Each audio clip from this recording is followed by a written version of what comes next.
Before we begin, tell me, where in the world are you watching from, and what time has found you? The most ominous prophecies in Lovecraft's work were never delivered as warnings. They arrived instead as fragments, star charts no astronomer could verify, stone inscriptions worn by epochs, fevered accounts locked in asylum drawers, not predictions meant to prevent, records meant to recognize, documents waiting for the moment when someone would finally see the pattern. These aren't prophecies that offer escape. In Lovecraft's cosmos, to discover what's written is to discover it was always written. The future isn't altered by awareness, it's confirmed by it. He scattered these revelations throughout his stories, not through grand declarations, but through archaeology, through dreams that shouldn't align, through dates that recur across continents and centuries.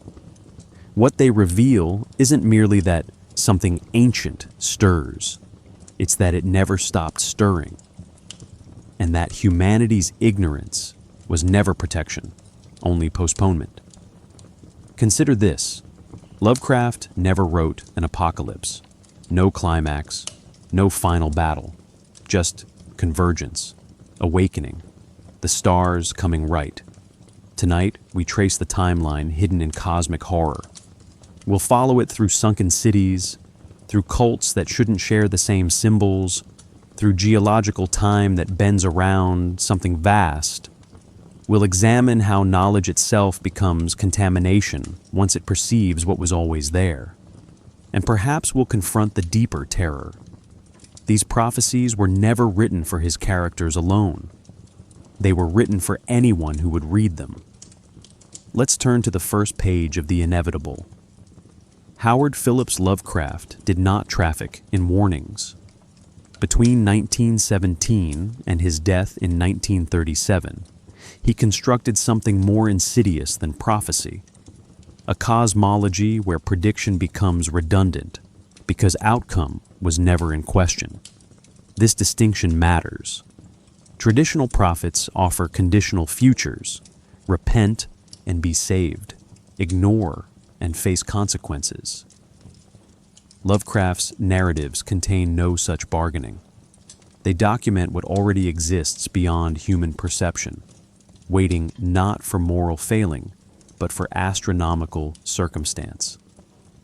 His letters reveal this philosophical foundation with uncomfortable clarity. Writing to Clark Ashton Smith in 1927, Lovecraft described humanity as a momentary mold of matter, assuming transient forms in the course of aimless cosmic forces. Not fallen, not tested, simply temporary. This wasn't pessimism performing as philosophy. It was scientific materialism taken to its logical extreme. If humans are pattern recognition machines assembled by blind evolution, and if the universe operates on scales that render civilizational time meaningless, then any prophecy is merely the intersection of human awareness with cycles that predate consciousness itself. The cultural moment shaped this vision considerably. Lovecraft came of age during World War I, watching Europe's supposedly enlightened nations deploy industrial slaughter with bureaucratic efficiency. The war years, 1914 through 1918, shattered progressive narratives about civilization's inevitable advancement. What emerged instead was evidence that technical sophistication could coexist with species-level violence. When Lovecraft began writing cosmic horror in earnest during the 1920s, he wasn't extrapolating some distant collapse. He was examining a collapse already underway, projecting it onto deep time to reveal its true insignificance. Consider his approach to prophecy's function within narrative structure. In conventional apocalyptic literature, from Revelation to more contemporary disaster fiction, prophecy serves as narrative engine. Characters race to prevent or fulfill predictions. The story builds toward climax. Lovecraft systematically dismantled this machinery, His prophecies arrive as aftermath, not catalyst. The Call of Cthulhu is framed as documentary reconstruction, compiled after the 1925 incident in the Pacific. At the Mountains of Madness recounts an Antarctic expedition that already concluded disastrously. Even the Shadow Over Innsmouth presents the narrator's realization of his own transformation as recognition, not revelation. The future was always encoded in bloodline, in geography, in star positions calculated millennia prior. This retrospective framing accomplishes something particularly unsettling. It positions the reader not as someone who might change outcomes, but as someone discovering records of inevitability. You're reading aftermath, pretending to be warning. The prophecies were already fulfilled before you opened the book. Your role is archaeological, not heroic. You're examining evidence of what cannot be prevented because it already occurred, exists currently, or will manifest according to celestial mechanics indifferent to human concern. Lovecraft's correspondence from the early 1930s shows increasing refinement of this approach. He distinguished his work explicitly from supernatural horror, which he viewed as escapist fantasy. What he termed cosmic horror, instead, rooted itself in what he called the hideous truth. That consciousness might be accident rather than apex. That meaning might be projection rather than discovery. That vast timescales reduce human history to static in an incomprehensible signal. Prophecy, in this framework, isn't supernatural intervention. It's pattern recognition by those rare individuals whose perception temporarily aligns with non-human timescales. This philosophical foundation had biographical roots deeper than wartime disillusionment alone. Lovecraft's own sense of displacement, a man of 18th century sensibilities trapped in the 20th century, as he often described himself, created visceral understanding of temporal alienation. He experienced modernity as intrusion, progress as loss. This personal dislocation scaled perfectly to cosmic dimensions. If one man could feel his entire worldview rendered obsolete within a single lifetime, couldn't entire species experience similar obsolescence across epochs? The prophecies in his stories consistently describe not catastrophe, but succession. Something that was before will be again. Humanity's epoch passes according to schedules written in geology and astronomy, not morality or achievement. We must understand this framing before examining specific prophetic traditions that influenced Lovecraft's construction.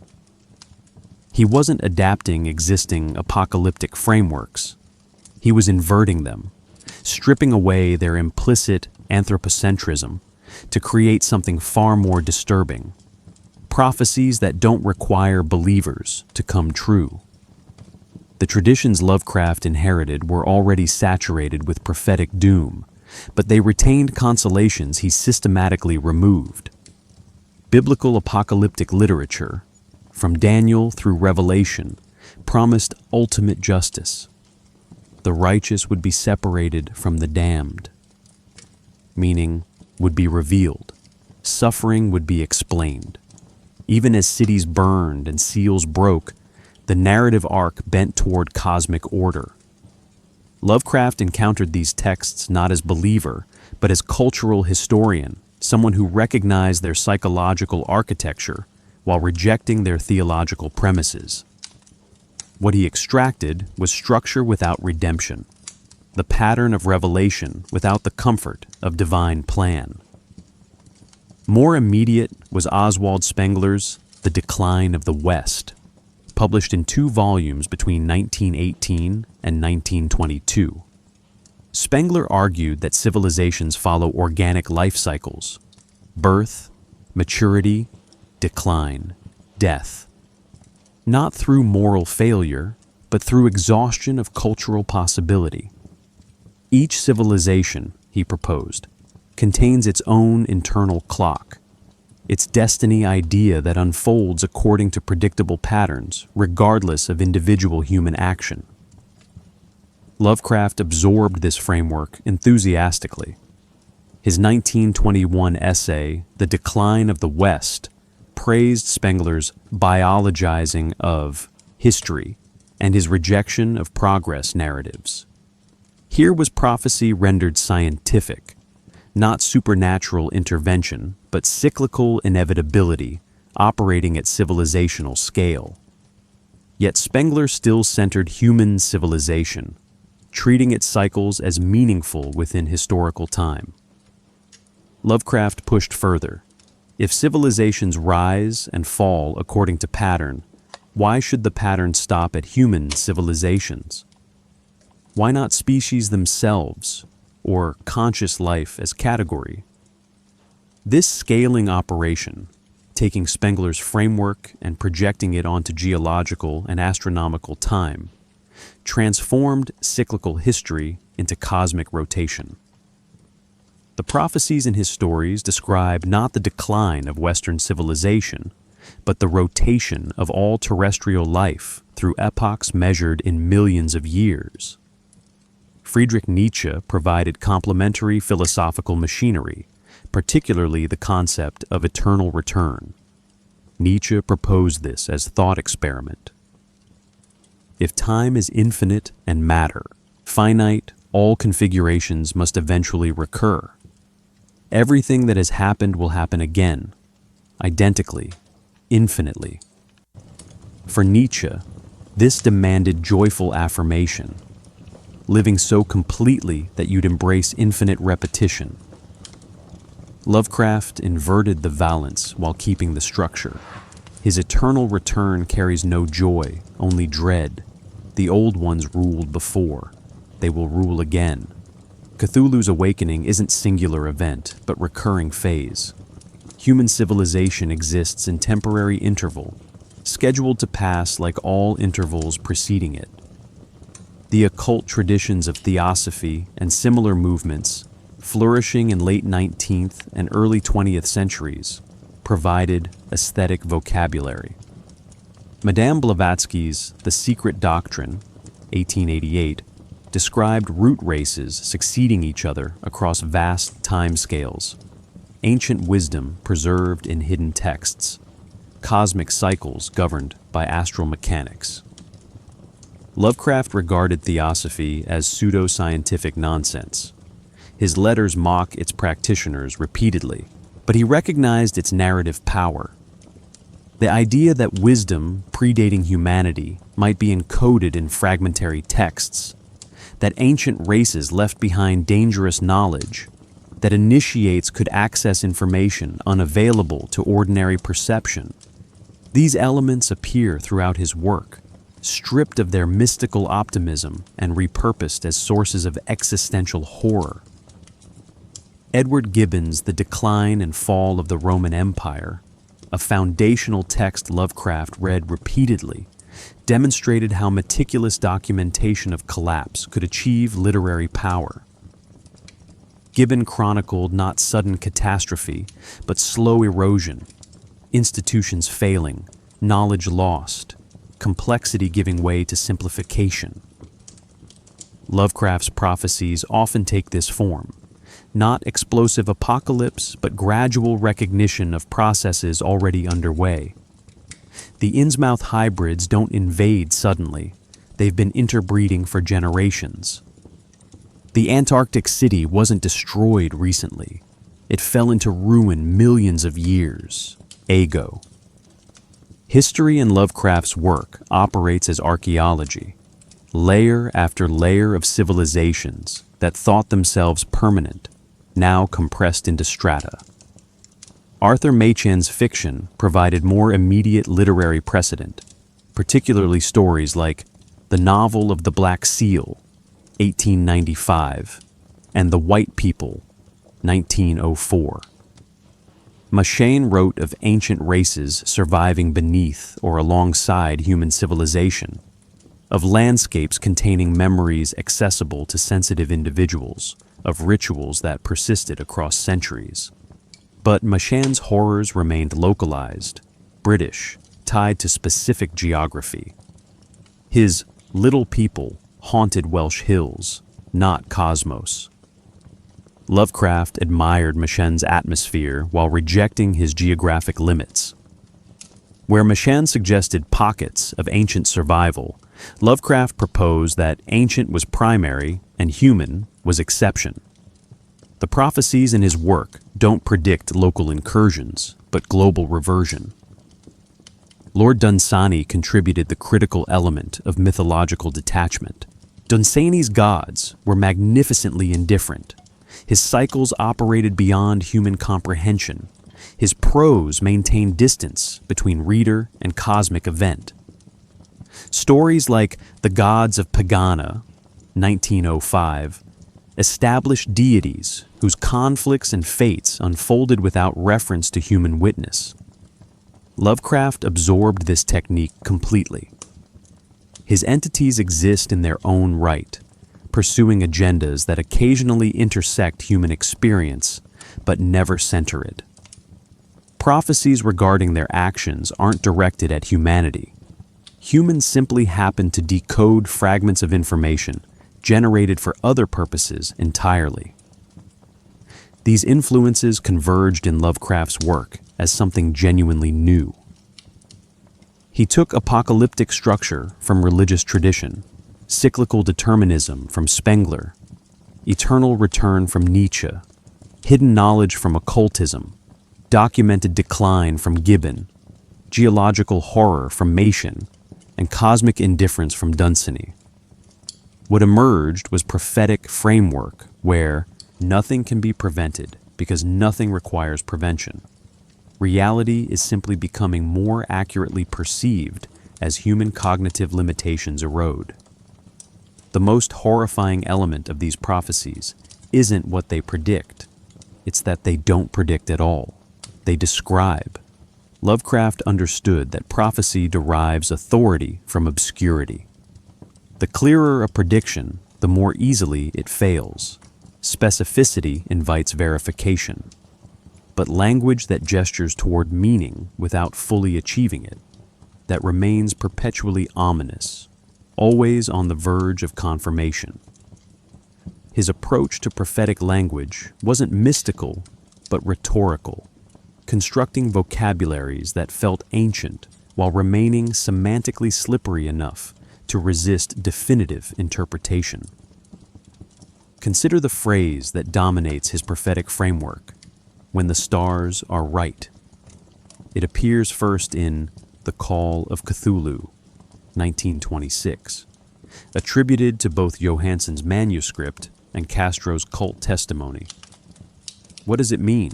Specific celestial configuration? General astronomical alignment? Metaphorical readiness? The phrase's power lies precisely in its resistance to specificity. It sounds technical. The stars implies observable phenomena. Right suggests measurable correctness, while describing nothing measurable. Astronomers cannot verify or falsify it, yet it carries weight of ancient calculation, as though somewhere exists actual star charts with actual coordinates that would, if located, confirm everything. This technique appears throughout his constructed vocabularies. Eerily, Cthulhu, Yugoth. These names don't derive from existing languages, but suggest phonetic patterns that could. The apostrophes particularly matter. They indicate Elysian, sounds human vocal apparatus cannot properly form, concepts resisting complete translation. When Castro's cultists chant, Fanglui Magluanaf Cthulhu, Eerily, Wagahnagel Vtagen, supposedly meaning, in his house at Relaya, dead Cthulhu waits dreaming. The translation clarifies, while the original remains alien. The prophecy exists in that gap, between what's said and what can be said, between translation and meaning. Lovecraft's use of Arabic provides instructive example. He never studied Arabic formally, but absorbed its aesthetics from Orientalist literature and scholarship. The Necronomicon, supposedly written by the mad Arab Abdul al-Hazred around 730 CE, arrives pre-discredited. Its author is literally named Mad Abdul al-Hazred. Yet the Arabic framing lends prophetic legitimacy. Islamic civilization preserved classical knowledge Europe lost. Scholarly networks transmitted texts across centuries. If somewhere in that transmission history existed a book too dangerous for public acknowledgement, how would it look different from what Lovecraft describes? The prophecies contained in the Necronomicon gain authority from being attributed to a tradition that actually exists. Even as the specific text remains safely fictional, Latin operates similarly throughout his work. Cultus Maleficarum, De Vermis Mysteries, Unaussprechlichen Kulten. These titles sound academically plausible while describing books that don't exist. Latin carries weight of preservation, the language of scholarship that survives vernacular drift. When Lovecraft quotes supposed Latin passages, he's not attempting accurate Latin, but creating linguistic texture that signals age and authority. The prophecies read as though they could be translations from actual medieval grimoires, complete with grammatical archaism and theological framing. The astronomical language deserves particular attention because it bridges technical precision with cosmic vagueness. Lovecraft was amateur astronomer, genuinely knowledgeable about celestial mechanics. His stories reference actual constellations, real planets, legitimate astronomical concepts. But the prophetic elements deploy this knowledge strategically. In The Whisperer in Darkness, the calculations suggesting Yuggoth's location beyond Neptune sound technical without being verifiable, at least not in 1930. By the time Pluto was discovered later that year, Lovecraft could gesture at vindication without claiming it. The prophecy neither succeeded nor failed.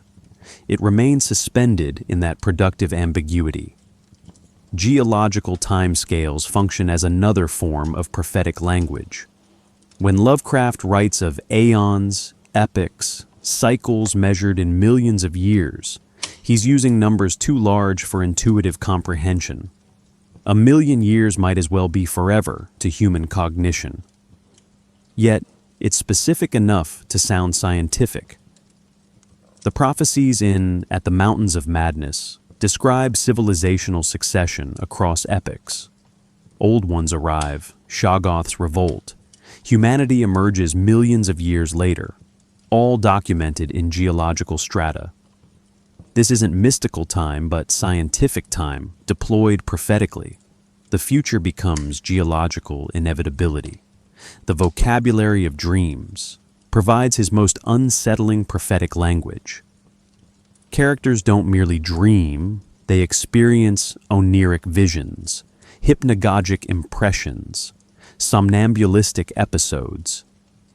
This medicalized vocabulary treats dreams as data, neurological phenomena that might, under proper interpretation, reveal information unavailable to waking consciousness. When dreams recur across multiple dreamers simultaneously, as in the Call of Cthulhu, they stop being subjective experience and become objective phenomenon. The prophecy arrives not through supernatural revelation, but through what appears to be shared neurological response to stimuli operating below conscious threshold. Lovecraft also understood the power of fragmentary text. His prophecies rarely arrive complete. They're described as damaged manuscripts, partial translations, sections too corrupt to decipher. This fragmentation accomplishes two effects simultaneously. First, it prevents falsification. You can't disprove what you can't fully read. Second, it implies that more information exists. that the partial revelation is fraction of larger warning. The reader's imagination fills gaps with dread. What's in the sections that dissolved? What did the translator refuse to render into English? The prophecy becomes more powerful for being incomplete. The recurring phrase, "that is not dead, which can eternal lie," exemplifies this linguistic technique perfectly. It appears in the Necronomicon passage quoted in the Call of Cthulhu, "that is not dead, which can eternal lie," / "and with strange aeons, even death may die." Grammatically ambiguous, temporally vague, it sounds like translation from Older English or transliteration from another language entirely. What does it mean for death itself to die? The phrase gestures at meaning, something about states that transcend binary categories of life and death, about timescales that render biological processes irrelevant, without committing to specific claim. It's prophecy as philosophical puzzle, forever implying more than stating. This strategic deployment of language reveals Lovecraft's core insight about prophecy's power. It functions best when it sounds specific enough to be threatening, but remains vague enough to be unfalsifiable. The entities will return when the stars are right. The angles will come right. The deep ones rise according to cycles. Always the language of inevitability, never the language of schedule. Always the vocabulary of vast forces, never the vocabulary of human agency. The prophecies don't need to be believed. They need to feel like they're describing something that doesn't require belief. Lovecraft didn't write prophecies. He wrote about prophecies. This distinction matters fundamentally. When characters in his stories encounter prophetic material, they encounter it as text. Books described, manuscripts referenced, inscriptions translated. The prophecies arrive pre-existing, carrying weight of transmission and interpretation. This creates layered authentication. The reader doesn't just read prophecy. They read about characters reading prophecy, complete with scholarly apparatus suggesting long history of previous readers. The prophecy becomes artifact. The Necronomicon represents this technique's fullest expression. First mentioned in The Hound, 1922, elaborated in The Festival, 1923, and fully deployed in The Call of Cthulhu, 1926. It accumulates details across stories until it feels researched rather than invented. Lovecraft provided history, written by Abdul al-Hazred in Damascus around 730 CE, translated to Greek as Necronomicon by Theodorus Philetas in 950 CE, translated to Latin by Olaus Wormius in 1228 CE. He specified editions. The Latin translation printed in Germany in the 15th century, copies in the British Museum and Bibliothèque Nationale, a Spanish translation destroyed during the Inquisition. He documented scholarly references, citations by John Dee, mentions in correspondence between occultists, rumors of private collections. None of this exists, but the apparatus of existence is so thorough that readers began searching for it. Libraries reportedly received inquiries about accessing their copy of the Necronomicon. This demonstrates authentication's success. The fictional text gained such detailed provenance that its absence from catalogs seemed like oversight or suppression rather than invention. The prophecies it supposedly contains become more ominous for being unavailable. You cannot simply verify what the book says about the return of the great old ones, because accessing the book itself requires navigating layers of institutional gatekeeping. Lovecraft described in such bureaucratic detail that it sounds like library policy rather than fictional obstruction. Cross-referencing between stories amplified this effect systematically. when the Dunwich Horror, 1928, quotes the same couplet about "that is not dead, which can eternal lie," that appeared in The Call of Cthulhu, the repetition suggests these characters are accessing the same source material. When At the Mountains of Madness, 1931, mentions eerily and Cthulhu in passing while documenting Antarctic history, it implies these aren't isolated phenomena, but parts of unified system. Each story adds fragment. Each fragment references others, until readers perceive network of prophetic material that exceeds any single narrative. Lovecraft encouraged other writers to use his inventions, transforming solitary creation into collaborative mythology. Robert E. Howard added his own forbidden texts. Clark Ashton Smith contributed entities and place names. Robert Bloch, August Derleth, and others built on the foundation. This collaboration wasn't just generous, it was strategic.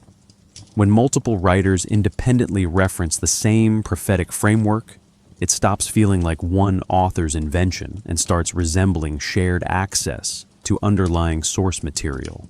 The Prophecies become less attributable to Lovecraft specifically, and more like elements these writers are all drawing from, as though the Necronomicon and similar texts actually exist, and these stories represent various fictional treatments of their contents.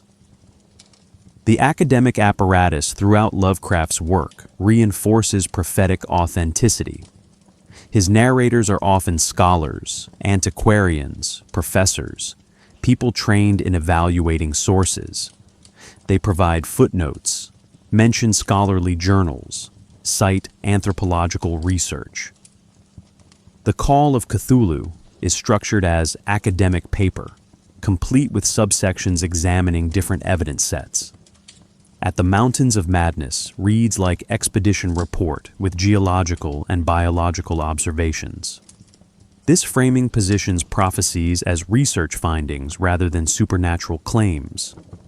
When Professor Angel's notes describe cult activity across 3 continents, it's presented as data collection, not mysticism.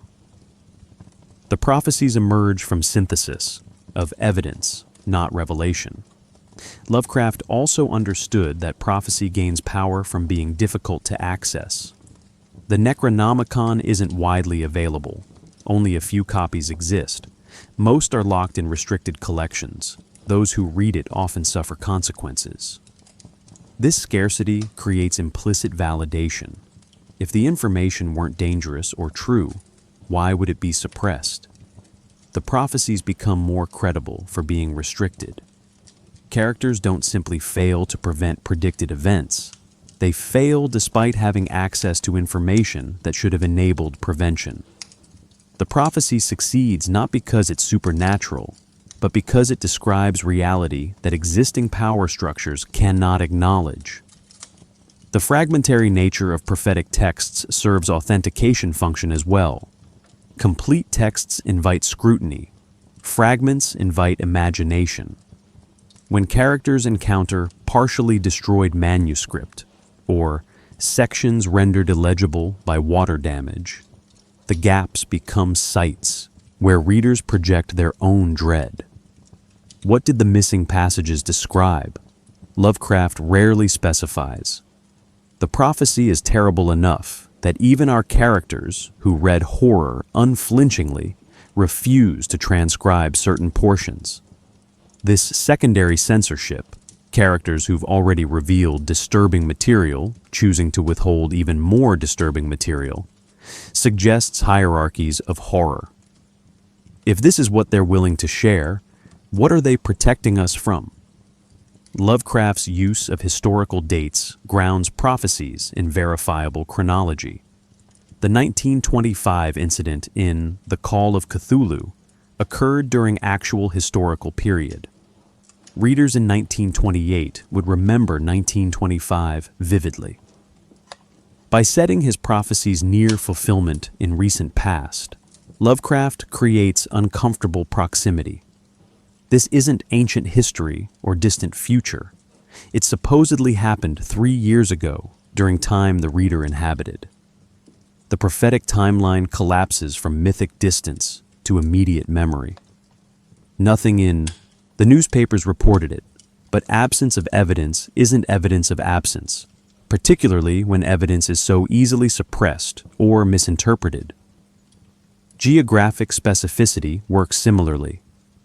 Relier has coordinates: 47 degrees 9 minutes south, 126 degrees 43 minutes west in the South Pacific. These can be looked up. They correspond to nothing in particular. Open ocean, far from any landmass. But the precision suggests actual location rather than symbolic geography. When Lovecraft describes cult activity in Greenland, Louisiana, California, and Indonesia, he's creating global network with checkable place names.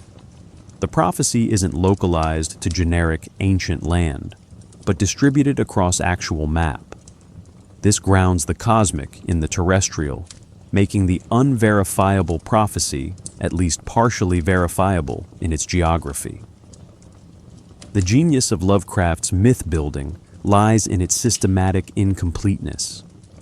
He created enough detail to suggest vast body of lore, but never completed the system. No story fully explains the cosmology. No text provides complete timeline. Characters piece together fragments, but gaps remain. This incompleteness is feature, not flaw. It allows readers to feel they're discovering mythology rather than being told mythology. The prophecies scattered throughout his work form constellation that readers connect themselves, creating pattern that feels like revelation. You're not learning about Lovecraft's invented prophecies. You're uncovering prophecies that Lovecraft also uncovered and documented in fictional form.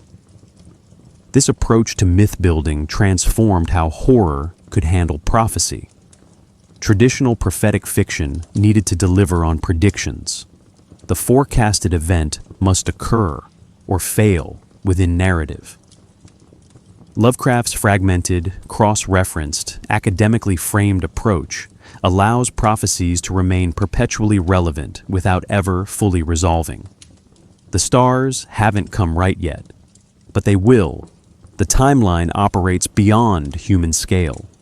The evidence continues accumulating, and somewhere, in collections described but never accessed, in manuscripts referenced but never fully translated, the complete picture supposedly exists, terrible beyond comprehension, but coherent, waiting for someone to assemble all the fragments and finally understand what was always written. The prophecies in Lovecraft's work operate according to what might be termed cosmic determinism, not fate in the classical sense, where individual actions matter and character determines destiny, but something closer to astronomical inevitability. Events occur because conditions align, not because anyone wills them. This strips prophecy of its traditional moral dimension. When Cthulhu rises, it won't be punishment for human wickedness or reward for cult devotion. It will be because geometric angles in space-time achieve particular configuration, because stellar positions reach calculated coordinates, because the universe moves through its cycles without reference to terrestrial ethics.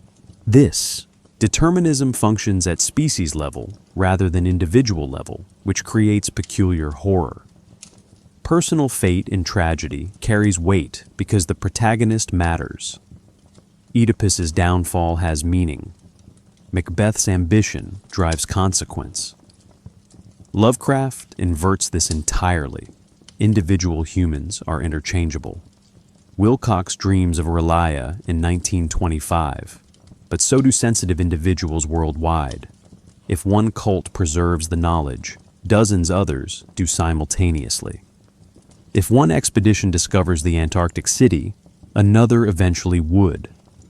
The prophecies don't depend on specific actors. They describe conditions that, once met, produce predictable results regardless of who happens to witness them. Humanity as category might be temporary, but any particular human is entirely replaceable. The concept of species-level insignificance pervades these prophecies fundamentally. Traditional apocalyptic literature presumes humanity matters enough to destroy specifically. God judges, demons corrupt, aliens invade. Purpose exists even in annihilation. Lovecraft removes this consolation entirely. The great old ones don't hate humanity. They barely notice humanity. When prophecies describe their return, the threat isn't extermination, but irrelevance. Humans will continue existing, perhaps, the way insects continue existing, beneath notice, occupying ecological niches that don't interfere with what matters. The prophecy that man rules now where they ruled once explicitly frames human dominance as temporary real estate arrangement, not evolutionary achievement or divine appointment. Cyclical awakening represents another departure from linear apocalyptic tradition. Biblical prophecy moves toward endpoint, final judgment, New Jerusalem, Omega to history's Alpha. Even Ragnarok, for all its cyclical suggestions, describes definitive conclusion. Lovecraft's prophecies describe rotation. The old ones ruled before humanity. Humanity rules currently. The old ones will rule again, not because they win, but because rotation continues. Cthulhu doesn't invade R'lyeh. R'lyeh surfaces according to geological process.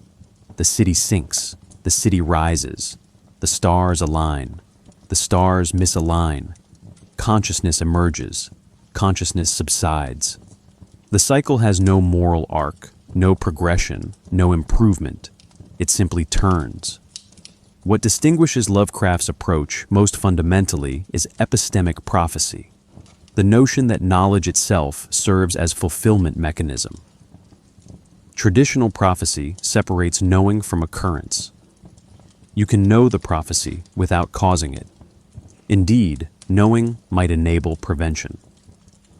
Lovecraft suggests something more disturbing, that certain prophecies cannot be known without being activated. When characters in his stories research cult activities, translate ancient texts, or synthesize scattered evidence, they don't merely discover that something terrible will happen. Their discovery is itself the terrible thing happening. The pattern completes when someone perceives it. The stars coming right might be objective astronomical fact, but it becomes operational only when conscious minds register the alignment. This creates trap of awareness. To warn about the prophecy requires explaining it. To explain it requires transmitting the information. To transmit the information risks creating more sensitives, more dreamers, more individuals whose consciousness becomes nodes in the network, facilitating what they're trying to prevent. This is why Lovecraft's narrators so often end their accounts with warnings that feel futile even as they're issued. The narrator of The Call of Cthulhu hopes his document won't be widely read. The narrator of The Shadow Over Innsmouth describes his own inevitable transformation. They record not to prevent, but to document, leaving evidence for future researchers who will, through researching, perpetuate the cycle.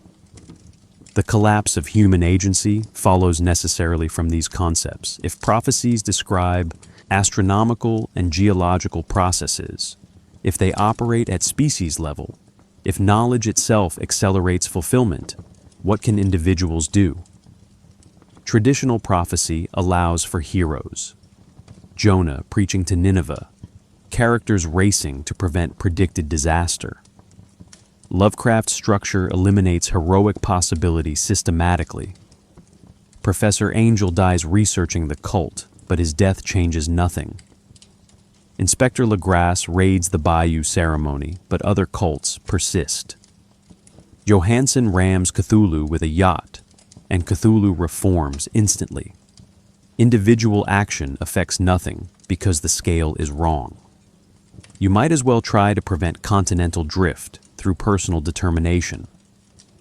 Deep time amplifies this horror of irrelevance. Lovecraft consistently frames his prophecies against geological and astronomical scales that render human historical time meaningless. When At the Mountains of Madness describes Old One civilization spanning millions of years, human civilization's 10,000 years becomes rounding error. When Prophecies describe cycles measured in aeons, human lifespans become imperceptible flicker. The entities are patient because they exist outside frameworks where patience matters. They don't wait for humanity to exhaust itself. They simply persist through whatever brief interruption humanity represents. The prophecy isn't that humanity will end. It's that humanity is already ending, has always been ending, at rate too slow for individual perception, but inevitable across scales that matter. This philosophical architecture produces prophecies that function unlike anything in prior horror tradition. They're not warnings because they describe what cannot be warned against. They're not threats because they don't require agency. They're not supernatural because they operate through natural processes operating at scales that transcend human cognition. They're revelations about structure of reality that would continue operating identically whether revealed or not. The horror lies not in the prophecies themselves, but in the implication that prophecy is wrong category. These are observations, and observations don't require belief to remain accurate. Cthulhu represents the clearest embodiment of prophetic inevitability in Lovecraft's mythology. First described in the 1926 story bearing his name, Cthulhu isn't merely powerful entity waiting to emerge. He's geometric problem. The famous phrase, "when the stars are right," suggests astronomical calculation, not supernatural timing. R'lyeh surfaces according to seismic patterns. Cthulhu's release depends on angles in space achieving proper configuration. This transforms cosmic horror into mathematical inevitability. The prophecy isn't that Cthulhu will emerge if certain conditions are met. It's that conditions will be met, therefore emergence is certain. The only question is when, and when operates on scales where human civilization might rise and fall multiple times between alignments. The description of Cthulhu in dreams and sculptures reveals something crucial about prophetic knowledge in this system. He's described as a combination of octopus, dragon, and human caricature. But these are approximations. Human language and perception cannot fully process the entity. When multiple dreamers across the globe experience the same visions in 1925, they're not receiving message from Cthulhu. They're sensitive instruments detecting pressure changes. Their minds interpret incomprehensible information through available frameworks, tentacles, wings, vaguely anthropomorphic form. The prophecy reaches them not as communication, but as side effect of Cthulhu's partial awakening, the way seismographs detect earthquakes without earthquakes intending to be detected. Yog-Sothoth introduces even more disturbing dimension to prophetic framework. Described in The Dunwich Horror and referenced throughout Lovecraft's later work, Yog-Sothoth exists outside conventional space-time. The Necronomicon passage quoted in that story states, Yog-Sothoth knows the gate. Yog-Sothoth is the gate. Yog-Sothoth is the key and guardian of the gate. Past, present, future, all are one in Yog-Sothoth. This suggests entity that perceives temporality differently, for whom prophecy is meaningless category because past and future are equally present, equally accessible. If something exists outside time, what it predicts isn't prediction but observation of what, from its perspective, already exists. This has profound implications for how prophecy functions in Lovecraft's cosmos. When cultists claim knowledge of future events, they might be channeling information from entity for whom those events are simultaneously past and present. The prophecy isn't supernatural foresight, but data leak from non-temporal perspective. This renders the prophecy unfalsifiable in particularly troubling way. If someone claims Yog-Sothoth showed them what will occur, there's no distinguishing between genuine temporal knowledge and elaborate delusion. The entity's nature makes verification impossible until the predicted event occurs, at which point verification becomes academic. Azathoth represents cosmic entropy as prophetic force. Described as blind idiot God at the center of all things, Azathoth embodies universe as ultimately purposeless mechanism. The prophecy associated with Azathoth isn't specific event, but general condition, that all complexity will eventually dissolve into chaos, all order will degrade, all meaning will dissipate. This is prophecy as thermodynamics. Heat death of universe becomes theological statement. The demon sultan piping mindlessly doesn't threaten to destroy order. It represents the fact that order is temporary configuration in system trending toward entropy. Every prophecy about awakening old ones or returning ancient powers operates within this framework. They're not supernatural interventions, but local increases in entropy, order breaking, down into older, more fundamental disorder. Nyarlathotep functions as active agent within this deterministic system, which creates interesting tension. While other entities simply exist in their terrible inevitability, Nyarlathotep moves through human civilization directly, appearing in various forms, actively facilitating prophecy's fulfillment. In the prose poem Nyarlathotep, 1920, he appears as Dark Man, demonstrating scientific instruments that drive viewers mad. In the dreams in the witch house, he's associated with witch cults and dimensional mathematics. He's messenger and catalyst, not causing prophecies, but accelerating their recognition, manipulating circumstances so that what would have occurred eventually occurs sooner. This active agency makes Nyarlathotep most disturbing of the prophetic entities. He suggests that cosmic determinism doesn't preclude manipulation. The outcome is fixed, but the path to outcome can be influenced. When he guides characters toward a forbidden knowledge, he's not changing their fate, but ensuring they fulfill it efficiently.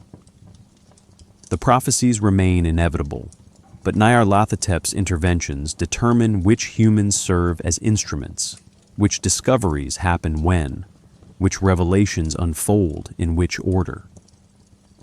He's operations manager for cosmic inevitability. The great race of Yith, featured in The Shadow Out of Time, introduces time travel as proof of prophecy's nature. These beings physically swap consciousness across time periods, allowing them to explore past and future directly. Their historical records document events that, from human perspective, haven't occurred yet. When they describe future events, they're not prophesying, they're remembering. They've been there, walked through those centuries, observed those outcomes. This transforms prophecy from supernatural prediction into mundane historical documentation, just with inverted temporality. The flying polyps will destroy the great race's civilization, because they already did, from the great race's perspective. The prophecy is memory. The deep ones from the Shadow Over Innsmouth represent biological prophecy, genetics as inescapable fate. Humans who interbreed with deep ones carry genetic legacy that expresses itself over generations.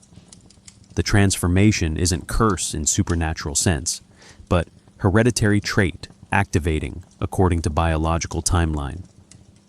The narrator's realization that he'll undergo transformation isn't prophecy he received. It's diagnosis he deduced from family history and his own emerging symptoms. The prophecy was written into his DNA before birth. He will transform because transformation is biological process, not supernatural doom. This grounds cosmic horror in material reality more thoroughly than any mystical prediction could. What unites these entities is their relationship to human temporal perception. Each reveals that what humans experience as linear time, as meaningful sequence, as cause and effect, is local phenomenon. Cthulhu waits through epochs. Yog-Sothoth exists across all time simultaneously. Azathoth embodies eternal chaos at reality's core. Nyarlathotep moves through history as though all periods are equally accessible. The great race literally travels between centuries. The deep ones measure change across evolutionary timescales. Against these perspectives, human prophecy becomes category error. These entities don't predict. They persist through scales where human history is transient noise. The prophecies associated with these beings consistently describe not invasion, but restoration. They ruled before. They will rule again. Humanity's dominance is interruption in longer cycle, not permanent condition.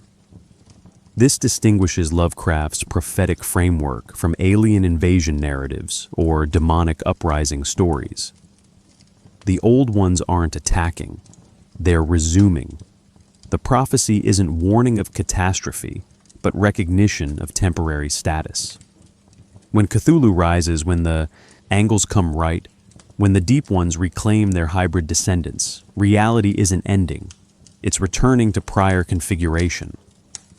The prophecy describes rotation, not apocalypse. And rotation is how systems work. Not something to prevent, something to recognize before it completes its cycle.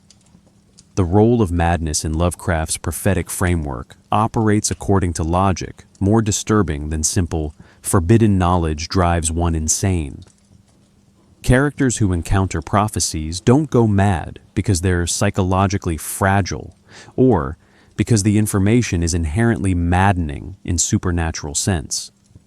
They go mad because human cognitive architecture cannot process information structured for non-human consciousness.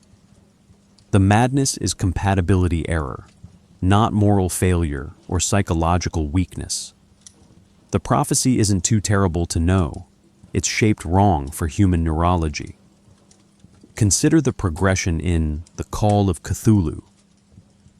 Wilcox, the sensitive artist, begins experiencing dreams that manifest as fever and delirium. He's not interpreting coded message. He's experiencing neurological stress from detecting signals human brains didn't evolve to process. His consciousness makes contact with something operating outside parameters his cognitive system can accommodate. The resulting madness is his mind attempting to process incompatible data, like running software on wrong operating system. Other dreamers worldwide experience similar symptoms simultaneously, suggesting this isn't individual pathology, but species-wide limitation encountering phenomenon that exceeds our processing capacity. This creates perverse validation loop. When prophetic information produces madness, observers dismiss the content as delusion. But the madness itself confirms the prophecy's authenticity. Only something genuinely beyond human comprehension would produce this specific cognitive breakdown. Lovecraft describes this repeatedly. Characters encountered something real. Their minds broke under the strain. Therefore, medical professionals and family members assume the triggering experience was hallucination, rather than the breakdown being response to actual encounter. The prophecy protects itself through the mechanism of its revelation. It discredits witnesses through the very act of being witnessed. The hereditary dimension adds biological determinism to prophetic knowledge.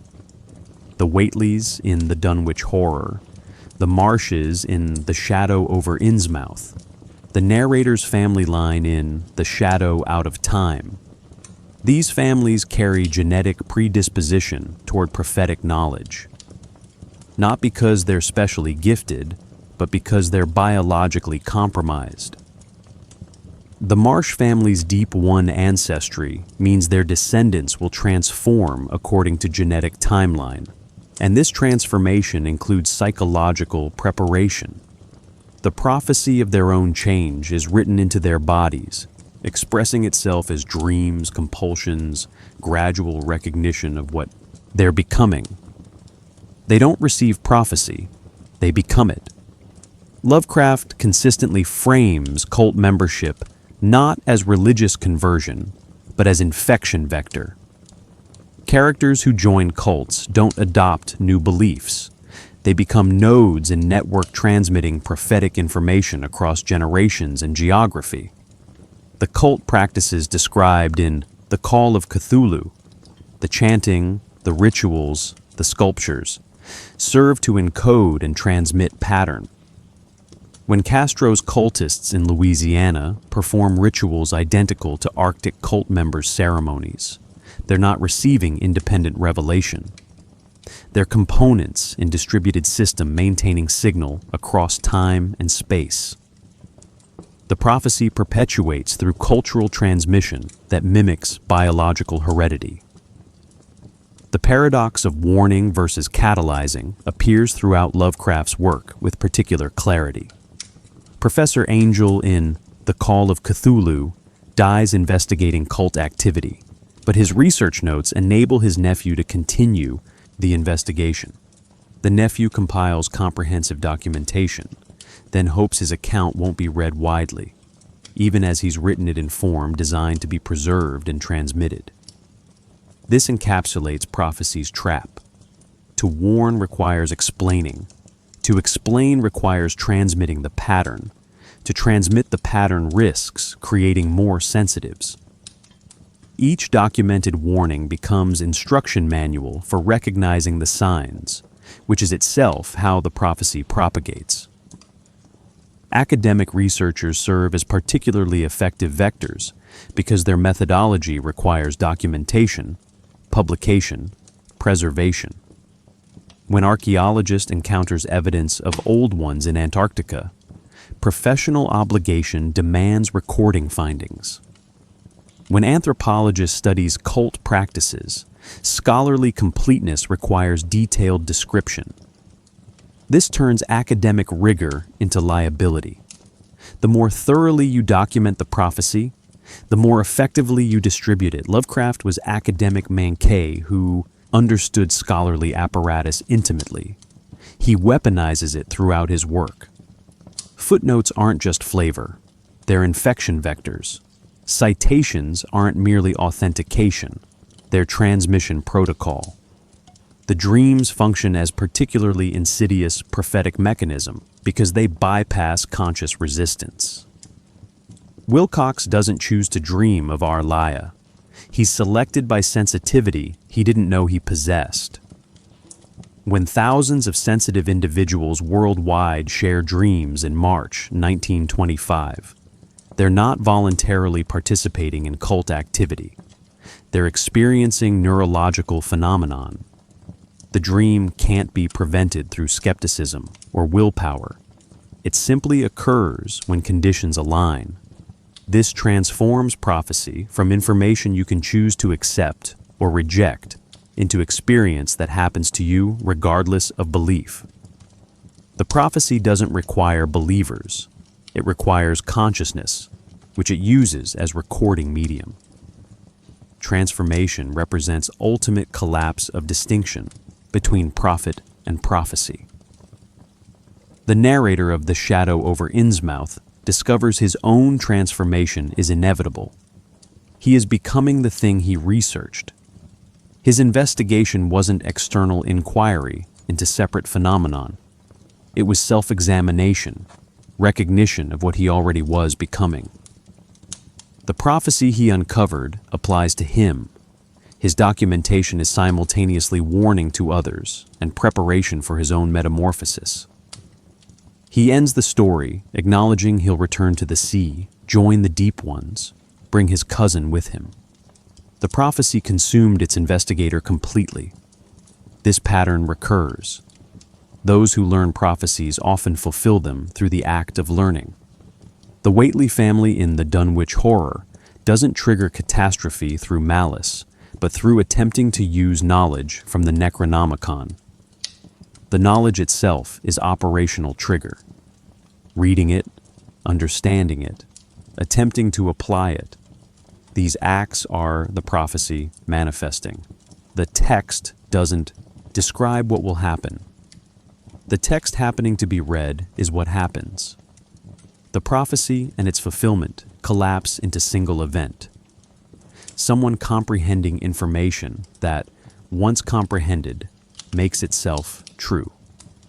Lovecraft also introduces category of those who perceive truth and survived, transforming survival into burden rather than triumph. Characters who glimpse the prophetic reality and retain sanity do so at cost of being unable to convince others or prevent outcomes. They become Cassandras, cursed with accurate vision that can't be communicated effectively. The narrator of the Call of Cthulhu compiles evidence but doubts anyone will believe it. The narrator of At the Mountains of Madness hopes his account will prevent further Antarctic expeditions, but knows scientific curiosity will override warnings. Prophetic knowledge doesn't confer power, it reveals powerlessness. The function of madness in this framework is ultimately structural, not psychological. It's what happens when consciousness encounters information formatted for different kind of consciousness. The prophecies aren't driving people mad through supernatural curse.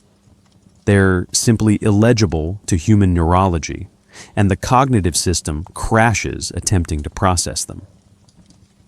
The resulting madness serves dual purpose.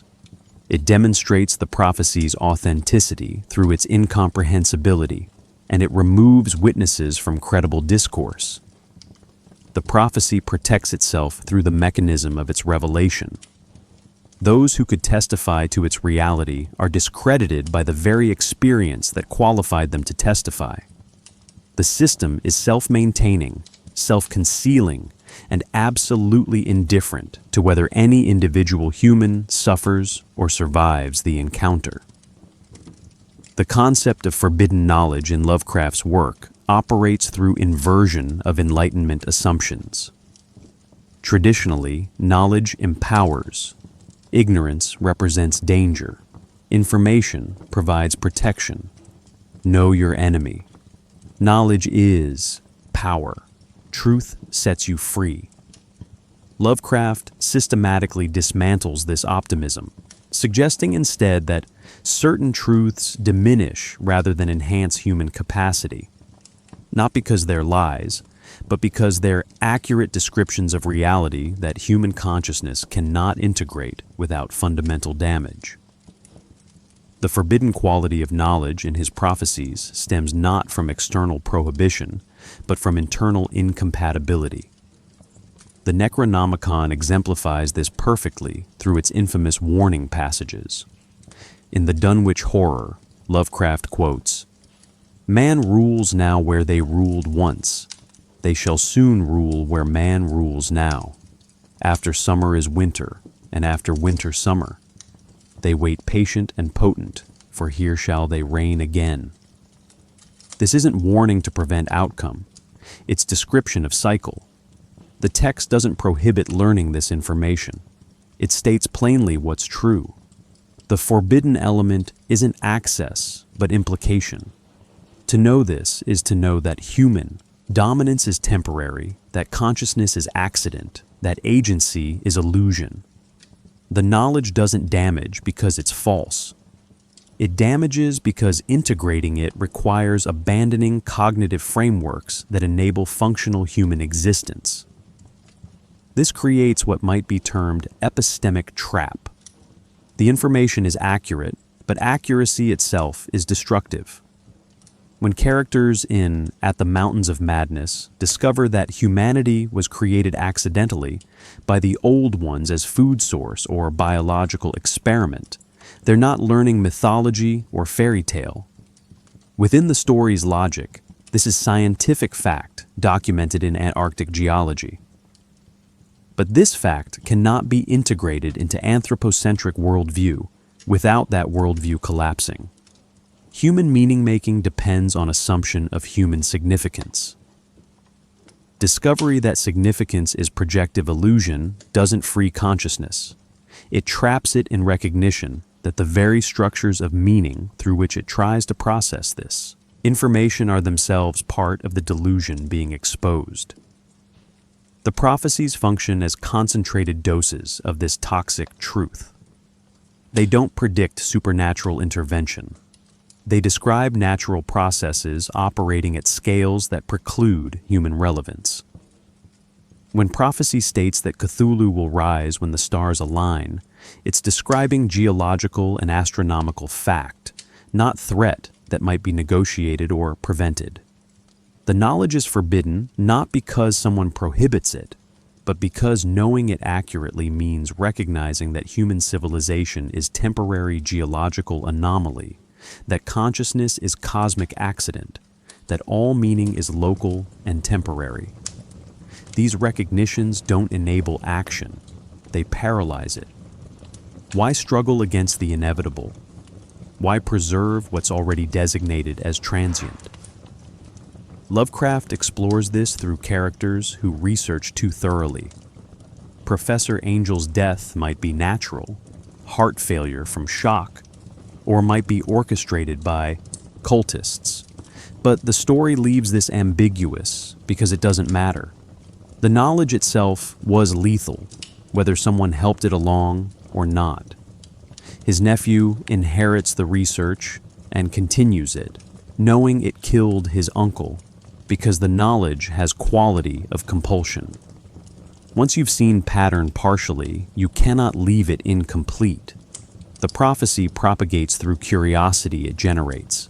Each piece of information promises completion that reveals more incompleteness. You chase comprehension that recedes as you approach it, because the pattern you're tracing is too large for human cognition to contain.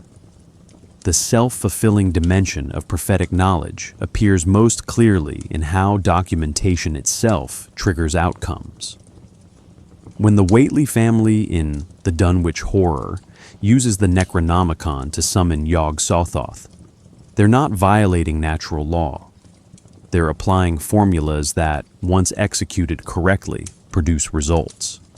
The book functions as technical manual, not mystical grimoire.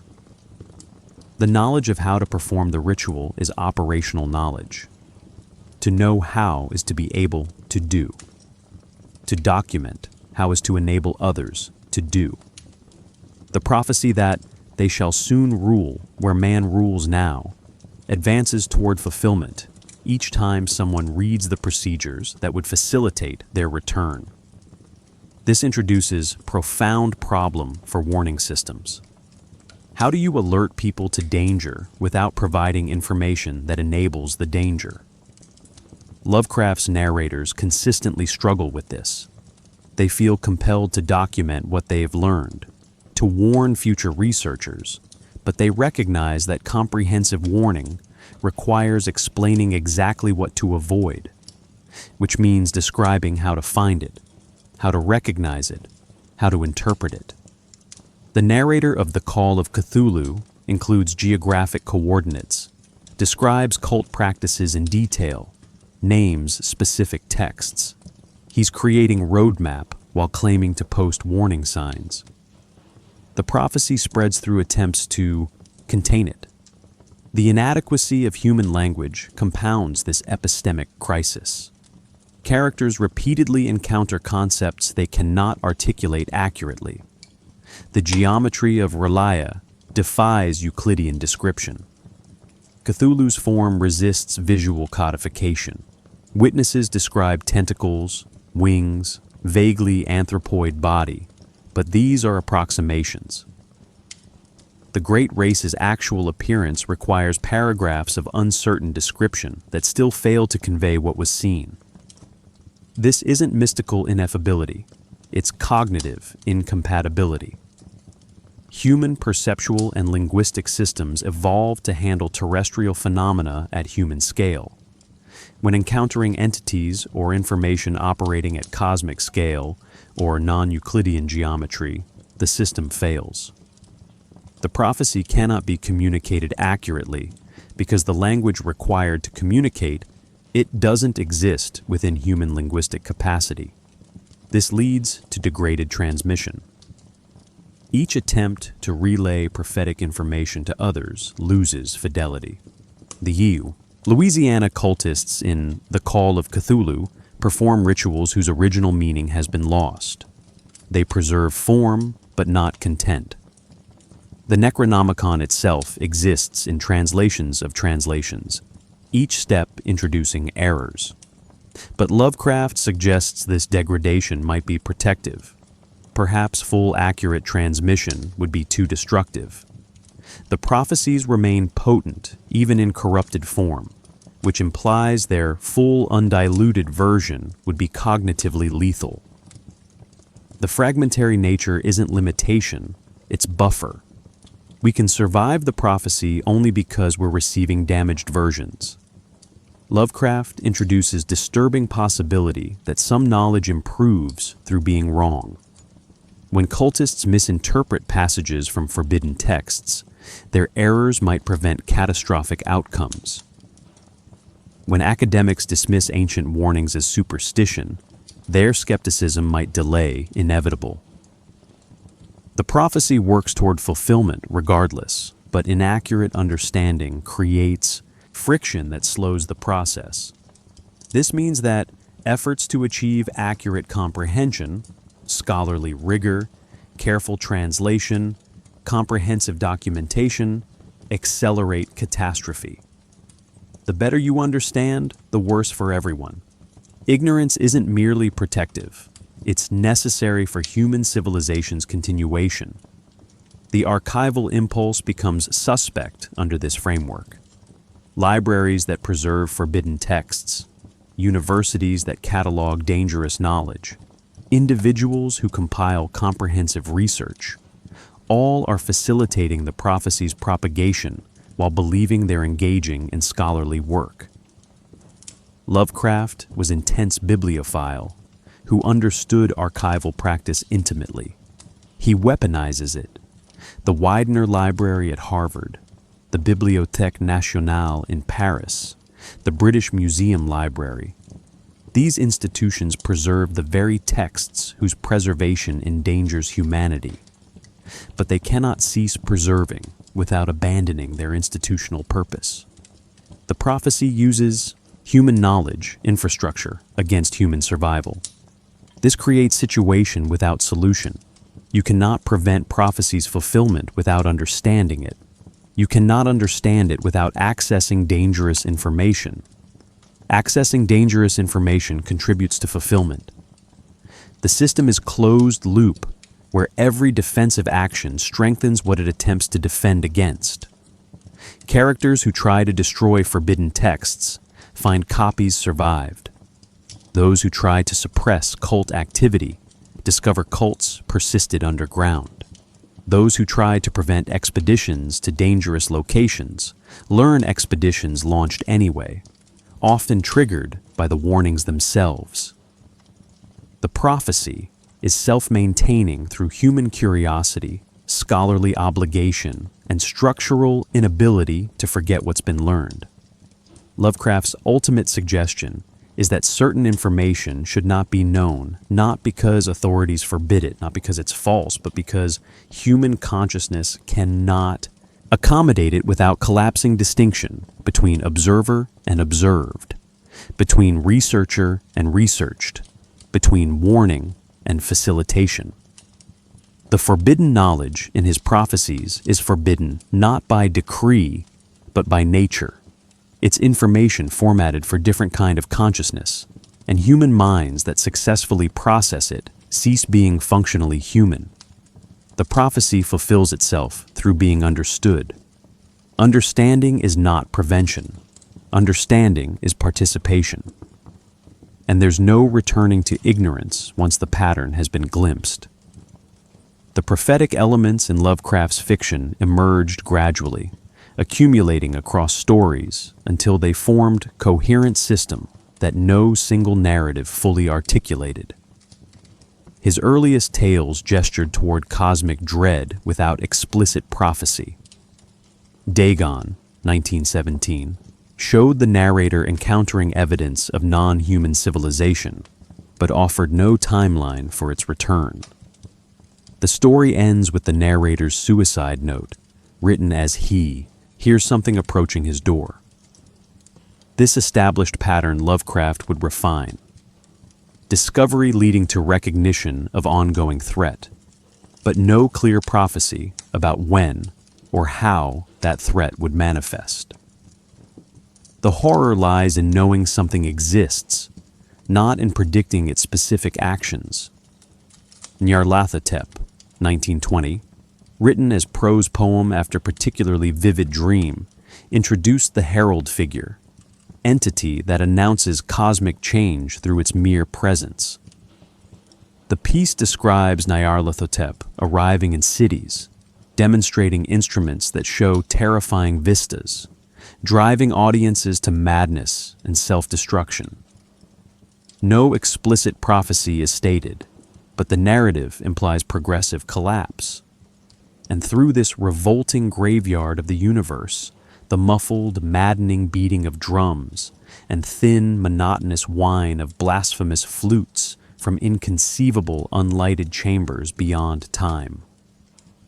The apocalyptic atmosphere suggests something approaching, but Lovecraft leaves the timeline vague. This vagueness would become characteristic. His prophecies rarely specify exact dates, preferring astronomical or geological markers that could mean centuries or millennia. The Nameless City, 1921, provided crucial building block for later prophetic framework. The idea of civilizational succession documented in archaeological evidence. The narrator discovers city predating human history inhabited by a reptilian race that left inscriptions describing their own decline. The couplet that closes the story, later attributed to Abdul al-Hazred, introduces key prophetic theme. That is not dead which can eternal lie. Slash and with strange aeons, even death may die. This suggests entities existing in states beyond binary categories of life and death, waiting through geological time for conditions enabling their return. The prophecy here is implicit. If they could lie in deathless sleep for aeons already past, they could awaken in aeons yet to come. These early stories established components without assembling complete prophetic system. The Festival, 1923, added the Necronomicon as source text, describing ancient book containing hellish rituals and forbidden knowledge passed through generations of cultists. The Hound, 1922, mentioned the book first, but the Festival gave it weight. Characters don't merely reference it, but use it as guide for actual practices. This introduced crucial element. Prophecies weren't floating abstractly, but were documented in specific texts with provenance, publication history, and chains of transmission.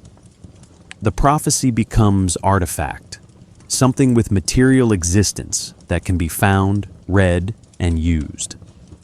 The intertext connections began systematically with the Call of Cthulhu, 1926, which Lovecraft structured specifically to synthesize scattered references from earlier works into unified mythology. Professor Angel's research compilation format allowed Lovecraft to reference multiple sources.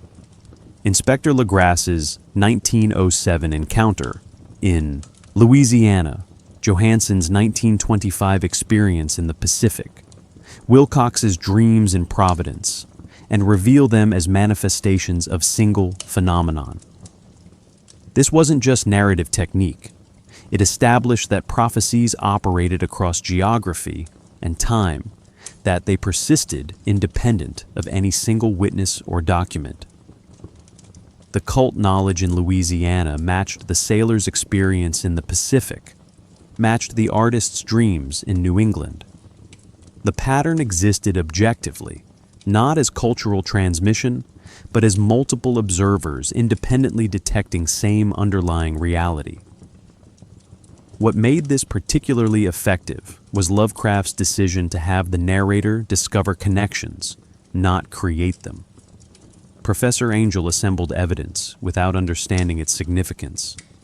His nephew inherited fragmented research and only gradually perceived pattern. This framing positioned prophecy as discovered truth rather than invented mythology. The narrator isn't prophet receiving revelation, he's researcher synthesizing data. His academic tone, his citations of anthropological journals and newspaper accounts, his careful chronology, these position the prophecy as research finding. When he concludes that Cthulhu will rise when the stars are right, he's not issuing mystical prediction, but extrapolating from evidence.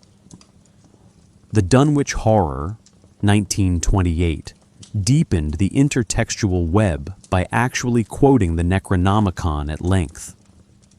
Lovecraft provided supposed English translation of Arabic original, complete with cosmological framework explaining the Old One's relationship to Earth. The passage describes them as existing partly in our dimension, partly outside it, waiting for opportunities to return fully. This wasn't prophecy in dramatic sense. No angel appeared to announce it, but scholarly text describing cosmic structure. The prophetic element emerged from implication. If they existed before and could return, the timeline of their return becomes matter of calculation rather than mysticism. Wilbur Whately's attempt to use this knowledge and his twin brother's rampage become not supernatural events, but applications of documented procedures. By At the Mountains of Madness, 1931, Lovecraft could reference his entire constructed mythology casually as established background. The Antarctic expedition discovers City of the Old Ones, and the narrator mentions R'lyeh, Cthulhu, and Yuggoth in passing while examining sculptures and inscriptions. These references weren't explanatory. Lovecraft assumed readers might know them from earlier stories, or would accept them as part of the scholarly documentation. This casual deployment transformed scattered inventions into seemingly coherent system. The prophecy wasn't being constructed. It was being uncovered through multiple expeditions, research projects, and encounters that all gestured toward same underlying pattern. The Shadow Out of Time, 1935, provided perhaps the most complete prophetic framework by introducing time travel as documented fact. The great race of Yith could move consciousness through time, meaning they possessed actual knowledge of future events. Their archives contained histories of epochs that hadn't yet occurred from human perspective. When they describe the flying polyps' eventual destruction of their civilization, they're not prophesying, they're remembering, having sent consciousnesses forward to witness it. This collapsed prediction into documentation. The prophecy exists because someone has already experienced what they are describing. The future isn't uncertain, it's archived. What unifies these appearances is Lovecraft's consistent refusal to provide complete information in any single story. Each text adds fragments. The Call of Cthulhu establishes that cults exist worldwide. The Dunwich Horror provides passages from the Necronomicon. At the Mountains of Madness documents Old One civilization's actual history. The Shadow Out of Time proves that future events can be known with certainty. No story contains comprehensive prophecy, but together they suggest vast body of prophetic knowledge exists, scattered across forbidden texts, cult traditions, archaeological evidence, and direct encounters. The prophecy is mosaic. Readers piece it together themselves, which makes it feel discovered rather than invented. And discovered prophecies carry weight that invented ones cannot match.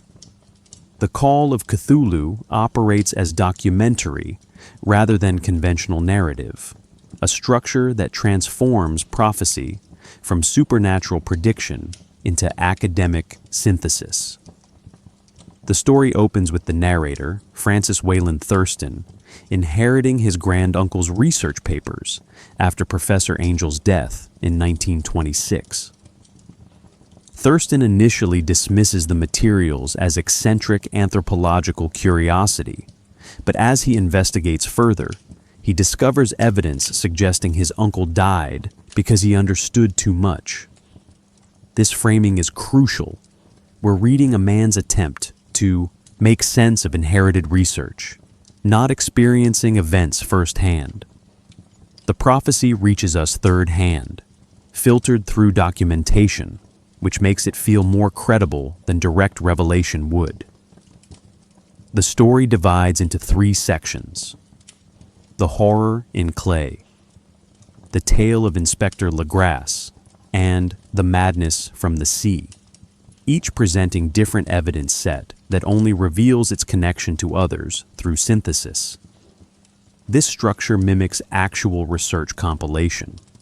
In the first section, Thurston examines his uncle's notes about Henry Anthony Wilcox, a Providence art student who experienced vivid dreams in March 1925. Wilcox sculpted a bas-relief depicting monstrous entity and hieroglyphics, claiming the dreams drove him to create it. Professor Angel collected the sculpture and interviewed Wilcox extensively, documenting dreams that featured great cyclopean cities of titan blocks and sky-flung monoliths, all dripping with green ooze and sinister with latent horror. What makes this prophetic rather than merely weird is the timing. Wilcox's dreams began precisely on March 1st, 1925, and continued through March 23rd. He wasn't alone. Professor Angel's notes mention a simultaneous stirring of men of a peculiarly sensitive mind throughout the world.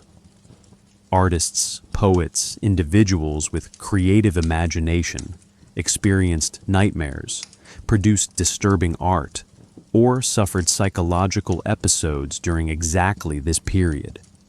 This synchronicity transforms private dream into global phenomenon. Lovecraft doesn't claim mystical connection. He presents documented simultaneity. The prophecy operates through distributed detection system, sensitive individuals unconsciously registering disturbance in reality itself. The second section introduces Inspector Legrasse's 1907 encounter with Louisiana swamp cult, discovered during investigation of missing persons reports. Legrasse's testimony to American Archaeological Society describes cult of mongrel worshippers engaged in frenzied rituals around bas-relief sculpture, identical to Wilcox's creation 18 years later. The cultists chanted, "Funglui Magluwanaf Cthulhu Rilye Wagah Nagulf Tagen," which captured cult member Castro translated as, "In his house at Rilye, dead Cthulhu waits dreaming." Castro provided extensive mythology. Cthulhu and the Old Ones came from stars, built cities, ruled Earth before humans existed, and now lie imprisoned in stone house beneath the Pacific, waiting for astronomical conditions that would free them. Castro's testimony contains the core prophecy. They had come again through some mysterious portal, and when the stars were right, they could plunge from world to world through the sky. But when the stars were wrong, they could not live. But although they no longer lived, they would never really die. This passage establishes prophetic framework operating on cosmic timescale. The old ones aren't dead, but dormant. They wait for stellar alignments measured in epochs. Metborn. Civilization exists in interval between their rule, temporary interruption in longer cycle. The prophecy isn't that they will return if certain conditions are met, but that conditions will eventually be met, therefore return is certain. The final section provides disturbing validation.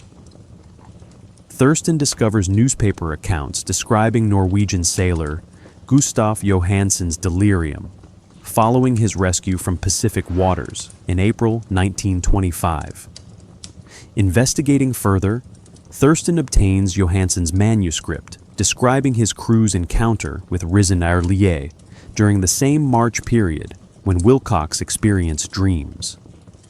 Johansen's account details how geological upheaval temporarily surfaced Nightmare Corpse City Relia at coordinates matching those provided by Castro's cultists 18 years earlier.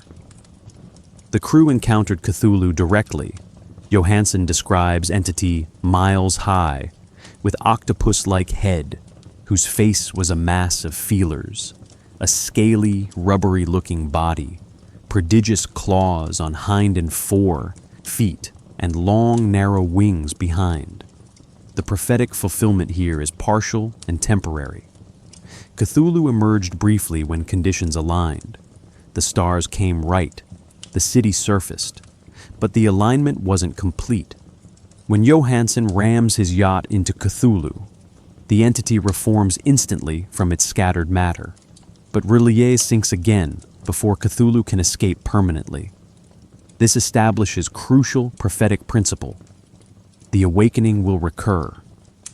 This wasn't the final emergence, only test run. The prophecy remains unfulfilled, which means it remains threatening. Next time the stars align properly, next time the seismic activity surfaces eerily at correct angles, Cthulhu will fully awaken and man's rule will end. Lovecraft's genius in this story lies in making the prophecy feel researched rather than invented. Professor Angel collected evidence across decades. Inspector Legrasse documented cult practices in 1907. Wilcox recorded dreams in 1925. Johansen survived actual encounter in 1925. These aren't mystical revelations.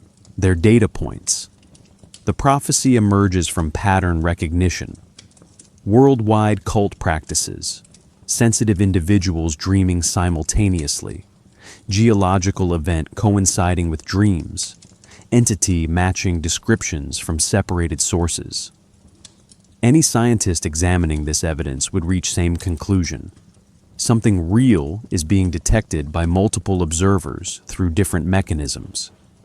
The story's closing reinforces prophetic inevitability. Thurston acknowledges he now understands too much, knows he's marked by the knowledge. He hopes his compiled account will never be read by others after me. But he's documented everything systematically, ensuring preservation. He notes that Professor Angel died under suspicious circumstances, that Johansen died suddenly after returning to Oslo, that those who approach the truth tend to suffer fatal consequences. Yet Thurston completed the research anyway, driven by compulsion to understand pattern he'd glimpsed. The prophecy propagates through this compulsion. Each researcher who touches the evidence feels obligated to synthesize it, document it, preserve it, creating materials for next researcher to discover. What the Call of Cthulhu established definitively was prophetic framework operating through multiple evidence streams converging on single conclusion. The prophecy doesn't depend on believing any single witness. It emerges from pattern visible only when separate accounts are compared. This transforms cosmic horror from supernatural threat into research finding. You don't have to accept mysticism or suspend rational judgment. You merely have to acknowledge that multiple independent sources describe consistent phenomenon. That phenomenon manifested measurably in March 1925, and that conditions causing temporary manifestation will eventually recur permanently. The prophecy becomes scientific prediction. Given what we've observed, here's what will occur when conditions repeat, and conditions always repeat. That's how cycles work. The Shadow Over Innsmouth transforms prophecy from external threat into internal transformation, demonstrating how inevitability can be encoded genetically. The unnamed narrator begins as tourist visiting decayed Massachusetts fishing town in 1927, seeking historical information for antiquarian research. He has no personal connection to Innsmouth, no reason to suspect the investigation will become self-examination. This narrative misdirection is essential. The prophecy reveals itself as already fulfilled rather than approaching threat. The narrator isn't learning about transformation that might happen.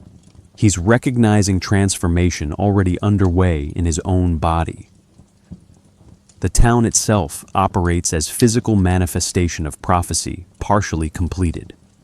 Innsmouth's buildings decay. Its population exhibits disturbing appearance described as Innsmouth look. Narrow heads with flat noses and bulgy, starry eyes that never seem to shut. The narrator initially attributes this to inbreeding and moral degeneracy, comfortable prejudices that allow him to maintain distance. But as he investigates through interviews and historical research, he discovers the appearance isn't degradation, but metamorphosis. The residents aren't devolving. They're becoming something else according to biological timeline written into their ancestry. The revelation comes through Zadok Allen, ancient drunk who provides mythology in exchange for liquor. Allen describes Obed Marsh's discovery in the 1830s.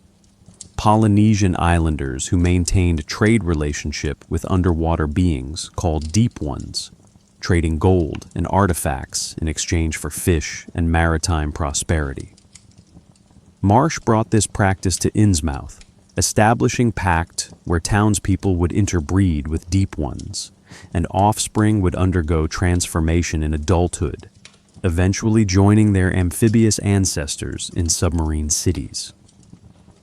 This wasn't curse in supernatural sense, but genetic inheritance. The hybrid children appear human initially, but transformation is predetermined, activating according to internal biological clock. Allen's account contains explicit prophetic dimension. They never die. They just leave this world for another kind of world when the changes is due. The transformation isn't death, but metamorphosis, physical prophecy fulfilling itself regardless of individual preference or belief. Those with Deep One ancestry will change. The timeline might vary by individual, but outcome is certain. Allen himself shows transformation beginning. His hands display webbing. His voice carries amphibious quality. He's drinking to delay recognition of what he's becoming, but delay only postpones inevitable. The prophecy written into DNA expresses itself when conditions, age, hormonal changes, proximity to ocean, trigger genetic programming. The narrator's flight from Innsmouth provides surface action, pursued through decaying streets, escaping through window, hiding in abandoned hotel. But the true horror crystallizes in story's final section, years after the events. Government raid on Innsmouth in 1928, supposedly responding to reports of disease and structural instability, destroys much of the town and drives surviving residents underground. The narrator learns authorities discovered extensive tunnel systems, submarine worship centers, and evidence of ongoing transformation among population. The official explanation mentions riot control and health violations, but narrator understands the truth. attempt to eliminate Deep One hybrid population from American soil. But the attempt fails prophetically. You cannot eliminate bloodline that's already distributed beyond single location. The narrator's own research into his family history reveals devastating pattern. His grandmother was from Innsmouth, from Marsh family directly. His mother died institutionalized, reportedly insane. His uncle disappeared, mysteriously. These aren't coincidences, but pattern of transformation and concealment running through his lineage. When he examines himself carefully in mirror, he perceives subtle signs. Eyes slightly prominent, facial structure somewhat flattened, dreams increasingly featuring submarine cities and ancestral memories he shouldn't possess. The story's final paragraphs contain Prophecies' complete fulfillment. The narrator acknowledges his transformation is beginning. He experiences compulsion toward the sea, dreams of Yhanthle, the Deep One city, and feels kinship with drowned ancestors. Most disturbing, he's not horrified anymore. He plans to retrieve his cousin, also of Marsh descent, and together they'll go to Yhanthle. We shall swim out to that brooding reef in the sea and dive down through black abysses to Cyclopean and many-columned Yhanthle. And in that lair of the deep ones, we shall dwell amidst wonder and glory forever. The prophecy is self-fulfilling in most literal sense. Knowing about transformation becomes accepting transformation, becomes desiring transformation. This represents Lovecraft's most disturbing prophetic structure. Inevitability you carry unknowingly until conditions trigger recognition. The narrator began the story believing himself normal human with no connection to cosmic horror. He ends embracing transformation into something non-human. The prophecy wasn't spoken to him. It was written into his cells before birth. No cult indoctrinated him. No mystical experience converted him. His biology itself is the prophecy. Learning about deep ones wasn't acquiring dangerous knowledge. It was recognizing self-knowledge he'd been avoiding. The biological determinism operates with clockwork inevitability. Deep One hybrids appear human through youth and early adulthood. Transformation typically begins in 30s or 40s. Full metamorphosis takes years, involving gradual physical changes and psychological adaptation to aquatic existence. The timeline isn't mystical, but developmental, like puberty or aging, biological process unfolding according to genetic programming. You can't prevent it through willpower any more than you can prevent aging. The prophecy is maturation. Your body knows what it's becoming, even if your consciousness resists. Lovecraft also introduces family curse dimension that makes prophecy hereditary. The Marsh bloodline carries transformation. Anyone descended from Obed Marsh's pact will undergo change. This distributed the prophecy across generations and geography. Marsh descendants scattered through normal migrations, marriages, population movements. The narrator's family left Innsmouth generations ago, but the genetic legacy persisted, dormant but operational. The prophecy travels through bloodlines like hereditary disease, except it's not disease but evolutionary divergence. Humans becoming something else according to schedule written before they were born.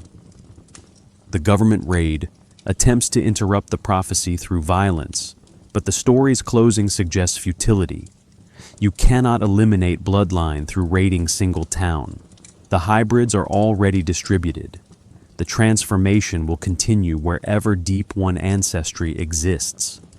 Official efforts to suppress knowledge or eliminate populations merely drive the process underground, making it less visible without preventing it. The prophecy persists through biological reproduction, which cannot be stopped without genocidal measures the story implies are both attempted and insufficient.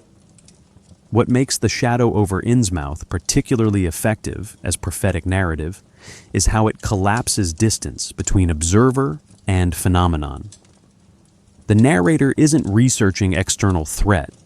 He discovers he is the threat, or rather, he's the next iteration of species succession the story describes. His documentation serves dual purpose: warning to pure humans about hybrid infiltration, and preparation manual for other hybrids who might be undergoing same recognition. The prophecy speaks to two audiences simultaneously, and readers don't know which category they belong to. Have you checked your ancestry carefully? Do you experience unusual dreams of underwater cities? The prophecy reaches through the page to implicate the reader directly. Lovecraft actively encouraged other writers to use his invented mythology, transforming solitary creation into collaborative prophetic framework. This wasn't merely generous sharing of creative resources, it served strategic purpose.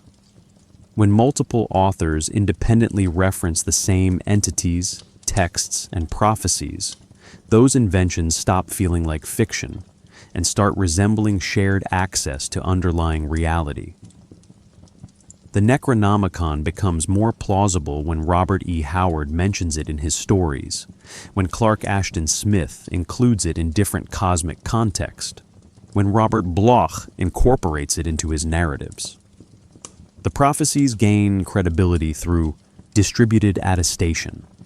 Robert E. Howard's contributions emphasized barbaric vitality against cosmic indifference. His stories featuring the Necronomicon positioned it alongside other forbidden texts from his own invention. Unaussprechlichen Kulten, Culte de Ghoul, creating network of dangerous books that collectively mapped hidden history. Howard's prophetic emphasis differed from Lovecraft's pessimism. Where Lovecraft suggested human insignificance and inevitable displacement, Howard's characters often fought cosmic threats with physical prowess and determination. His prophecies tended toward warnings that could be heeded, threats that could be confronted. This created tension within collaborative mythology. Were the Old One's inevitable return or defeatable invasion? The ambiguity strengthened overall framework. Readers could choose interpretations based on philosophical preference. Clark Ashton Smith brought ornate decadence to cosmic horror, setting many stories in fantastical locations, Hyperborea, Zothique, Averroïne, where prophecies operated through Baroque sorcery and aesthetic doom. Smith's prophetic cycles emphasized civilizational exhaustion and artistic appreciation of corruption. His story, Ubo Sathla, 1933, features protagonist obsessed with crystal that shows visions of primordial past, eventually regressing consciousness back through time to witness origin of terrestrial life in mindless protoplasm. This functioned as reverse prophecy, looking backward to see what consciousness emerged from, implying eventual return to that undifferentiated state. Smith's contribution suggested prophecy could operate bidirectionally, future returning to past's conditions. Robert Bloch, youngest of Lovecraft's correspondents, eventually exceeded his mentor's achievements through psychological sophistication. Bloch's The Shambler from the Stars, 1935, featured character based on Lovecraft dying after summoning entity from Forbidden Book. Lovecraft responded with The Haunter of the Dark, 1936, where Bloch-based character dies after investigating cursed artifact. This playful exchange demonstrated prophecy's self-referential possibilities, fictional authors dying from fictional cosmic forces in stories read by actual authors. The boundary between creator and creation blurred productively. When Bloch later wrote stories where reading Lovecraft's fiction itself could be dangerous, he was exploring metafictional dimension of prophetic knowledge. What if the warnings are also invocations? August Derleth's posthumous continuation of Lovecraft's work represented most systematic and most controversial expansion. After Lovecraft's death in 1937, Derleth positioned himself as literary executor and interpreter, publishing Lovecraft's remaining work through Arkham House Press. But Derleth also completed fragmentary Lovecraft drafts, wrote original posthumous collaborations based on notes, and most significantly, systematized the mythology into cosmological schema Lovecraft never intended. Derleth imposed elemental structure, classifying entities as aligned with fire, water, earth, or air, and introduced good, elder gods opposing the evil, old ones. This systematization fundamentally altered prophetic implications. Lovecraft's entities were indifferent, operating beyond human moral categories. They weren't evil. They simply existed according to non-human logic. Derleth's framework implied moral universe where prophecies described cosmic struggle between identifiable good and evil forces. This made cosmic horror more conventional, more reassuring.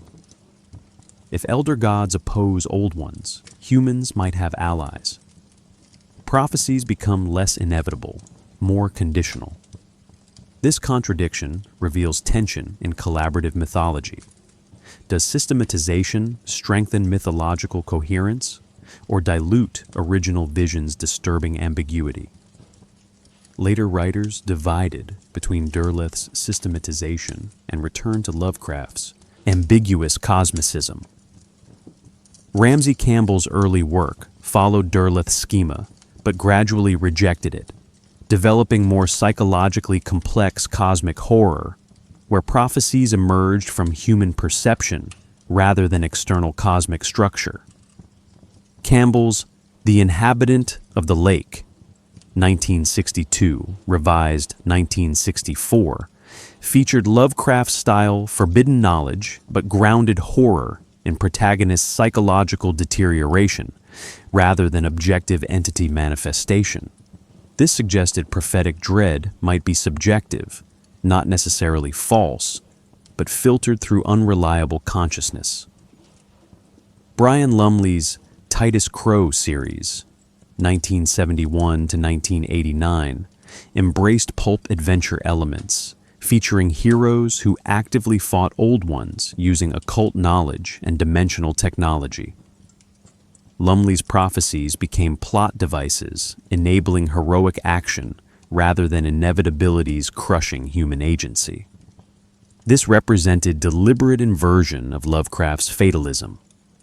Prophecies could be prevented, entities could be defeated, knowledge could empower rather than destroy.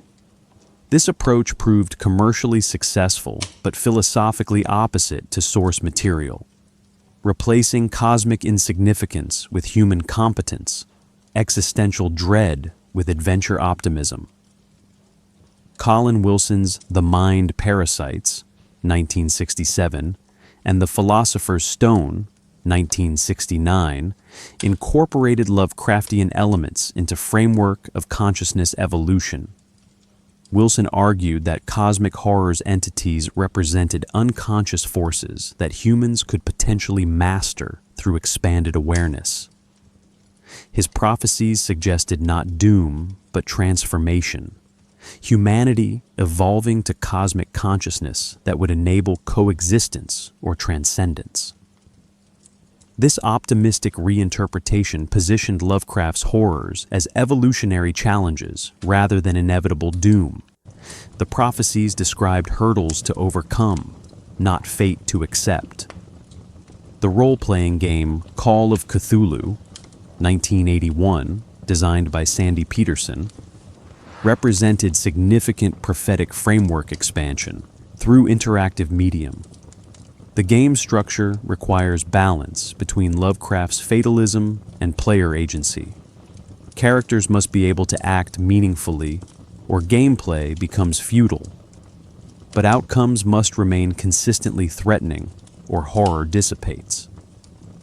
Game's mechanics introduced sanity system, where encountering cosmic truths mechanically damages psychological stability, operationalizing Lovecraft's concept that knowledge itself is destructive.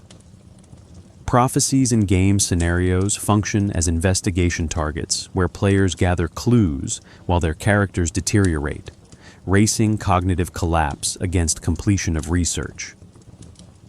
This interactive adaptation demonstrates Prophecies' adaptability. Same framework functions in passive reading and active gameplay. Academic and theoretical appropriations began seriously in 1990s and 2000s, with philosophers like Graham Harman and Eugene Thacker examining Lovecraft's work for insights into speculative realism and cosmic pessimism. Harman's Weird Realism, 2012, argued Lovecraft's entities demonstrate philosophical concept of objects withdrawing from all relation, existing independently of human perception or interaction. This reframed Prophecies epistemologically.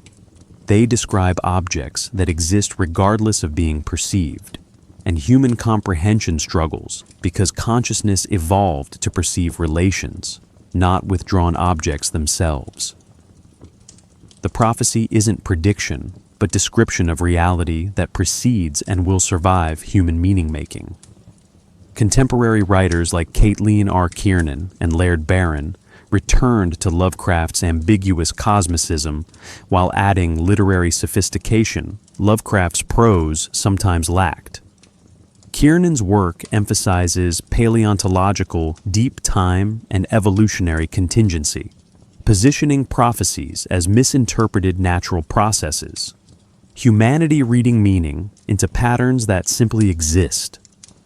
Barron's stories feature cosmic forces operating through human structures, corporations, intelligence agencies, crime families, suggesting prophecies manifest through institutional power rather than supernatural intervention. Both authors maintain prophetic inevitability while updating mechanisms for contemporary anxieties. The collaborative evolution of Lovecraft's prophetic framework reveals core tension. Does widespread use validate the mythology by suggesting it describes real underlying pattern, or does proliferation dilute original disturbing ambiguity? When hundreds of writers contribute to Cthulhu mythos, does the collective work approach truth through distributed perspective, or does it domesticate genuine horror through overfamiliarity? The prophecies themselves might suggest answer.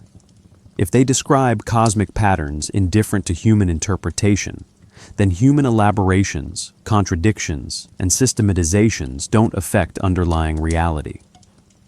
The old ones remain patient. The stars will align regardless of whether any particular writer accurately describes the process. And in that case, the proliferation of Lovecraft's prophetic framework might itself be symptom rather than interpretation.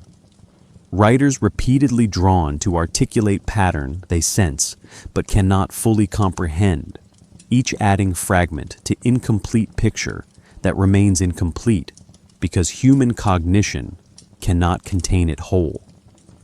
The boundary between Lovecraft's fiction and claimed reality collapsed almost immediately upon publication, creating phenomenon where invented prophecies generated actual believers. This wasn't simple confusion. Readers understood Lovecraft wrote fiction, but the prophetic framework he constructed operated with such internal consistency, such meticulous documentation, that it invited participation. People began treating the Necronomicon not as fictional device, but as book that should exist, that might exist, that perhaps exists in collections they simply haven't accessed yet. Libraries reported inquiries about the Necronomicon throughout the 1940s and 1950s, requests increasing after Lovecraft's death made his work more widely available through Arkham House editions. Reference librarians developed standard responses explaining the book was fictional invention. But inquiries persisted, sometimes from researchers who believed the official denial was itself cover story. This pattern demonstrates how prohibition strengthens desire. If the book doesn't exist, why do libraries need prepared statements denying its existence? The prophecy protected itself through unfalsifiability.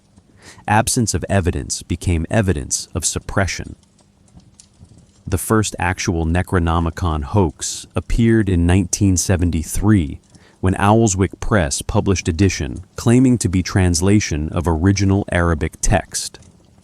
The book combined Lovecraft references with Sumerian mythology, ceremonial magic formulae, and fabricated scholarship.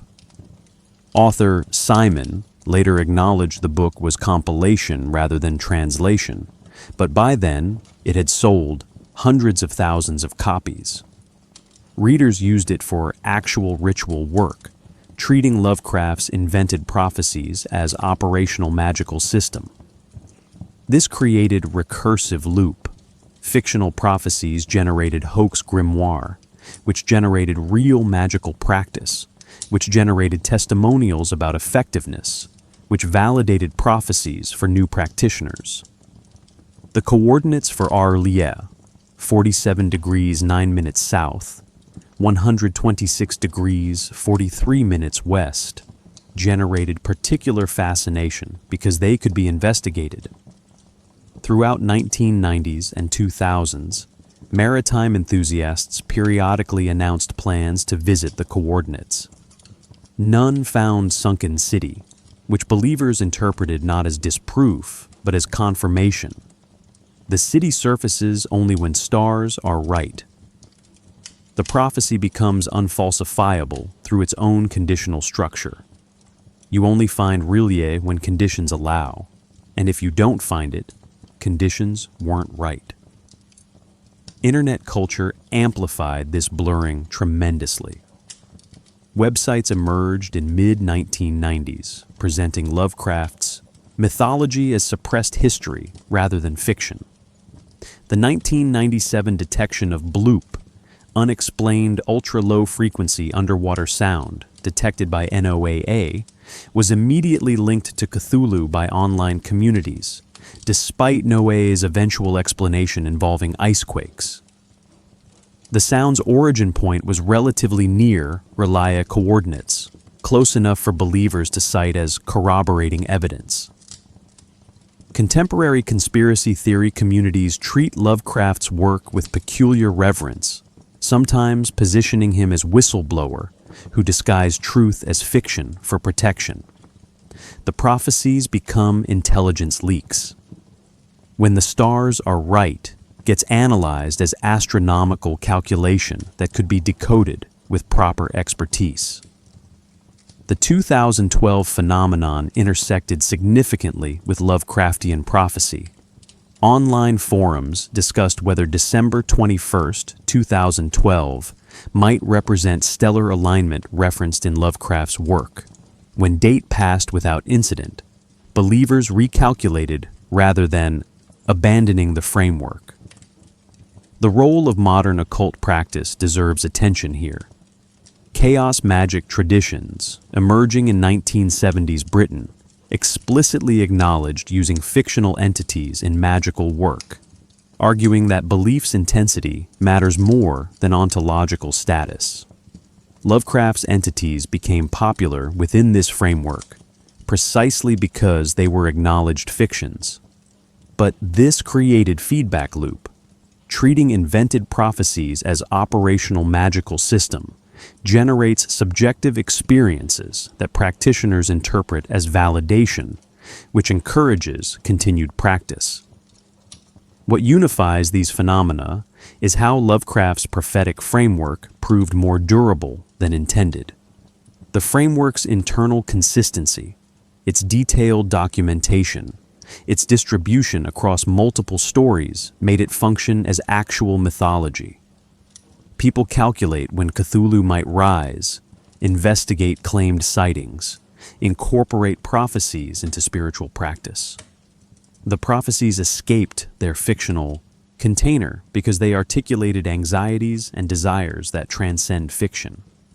the hope that hidden knowledge exists, the fear that we're cosmically insignificant, the need for meaning even in meaninglessness. Lovecraft's invented prophecies became real prophecies not through validation, but through use. And prophecies that are used, regardless of origin, shape reality through shaping behavior. Film struggled profoundly with Lovecraft's prophetic framework because cinema traditionally requires resolution. Audiences expect climax, confrontation, closure. But Lovecraft's prophecies describe ongoing processes that dwarf individual stories. Early attempts either ignored this tension or misunderstood it entirely. Roger Corman's The Haunted Palace, 1963, added conventional monster movie climax where entity is destroyed and threat ends, violating everything Lovecraft's prophecies suggest about entities that cannot be destroyed. Victories meaningless against geological timescales, resolution as illusory comfort. The Call of Cthulhu, 2005, produced by H.P. Lovecraft Historical Society as silent film mimicking 1920s aesthetic, represents more successful adaptation precisely because it embraced prophetic structure. The film ends where story ends, with narrator compiling evidence, recognizing pattern, understanding threat, and accepting his inability to prevent it. No climactic battle occurs. The prophecy remains unfulfilled, but inevitable. This fidelity to source material limited commercial appeal, but preserved philosophical core. Prophecies operating at cosmic scale cannot resolve within human narrative timeframes.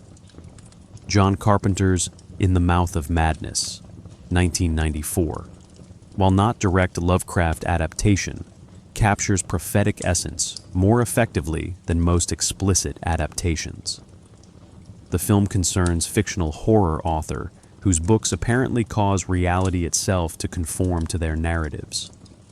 The protagonist investigates, discovers he's character in the author's final book, and the film ends with him laughing hysterically in asylum as apocalyptic events unfold globally. This is perfect Lovecraftian prophecy. The investigation itself is part of what's being investigated. Knowledge of the pattern completes the pattern, and awareness provides no protection. Tabletop role-playing games faced unique challenge: how to maintain cosmic horror's fatalism while allowing meaningful player agency. Call of Cthulhu, RPG, 1981 to present, solved this through mechanics of inevitable decline. Characters begin with sanity score that degrades through encounters with cosmic truth. Players can succeed at specific investigations, but their characters gradually lose cognitive stability. The mechanical certainty of this deterioration preserves prophetic inevitability. You might win this scenario, but you're losing the larger war against comprehension. The game's most successful campaigns end with player characters dead, insane, or worse. Bloodborne, 2015, achieved remarkable balance through implication rather than explicit narrative. The game never explains its cosmic horror fully. Players gradually discover that Gothic horror narrative is surface layer over alien reality. The gods that characters worship are actually eldritch parasites.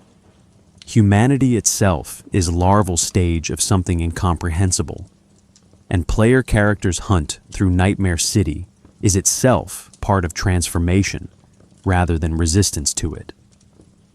Multiple endings exist, but all suggest that understanding the truth means becoming absorbed by it.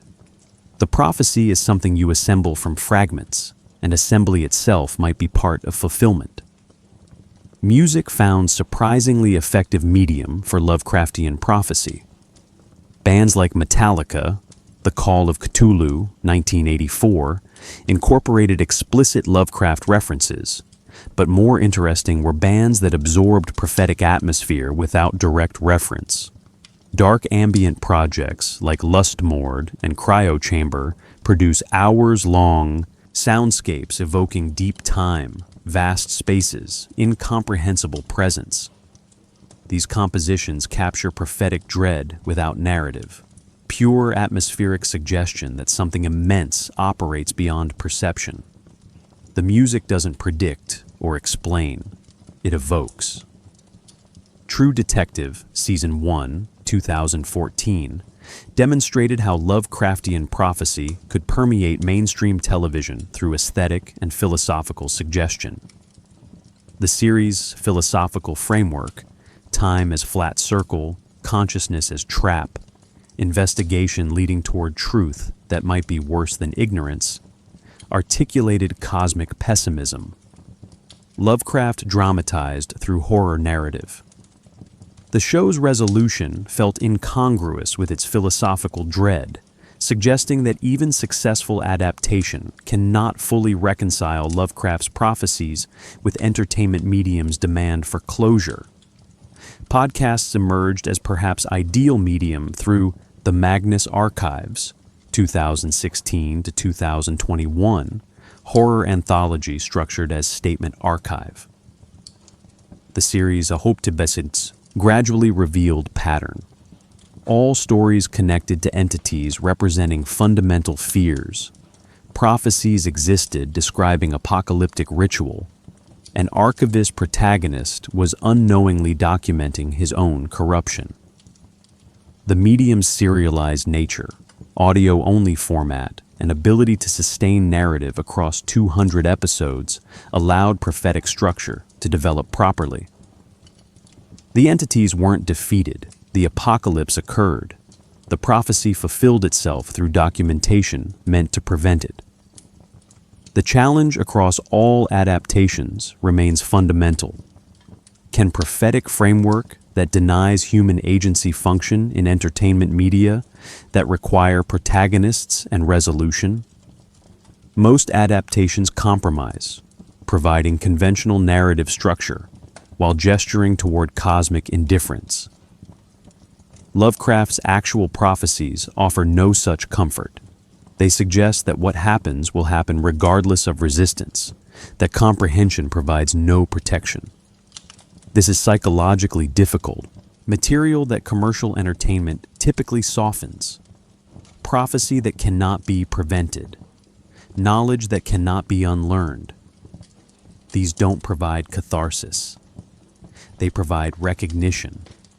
And recognition, unaccompanied by solution, is what most audiences seek entertainment to avoid.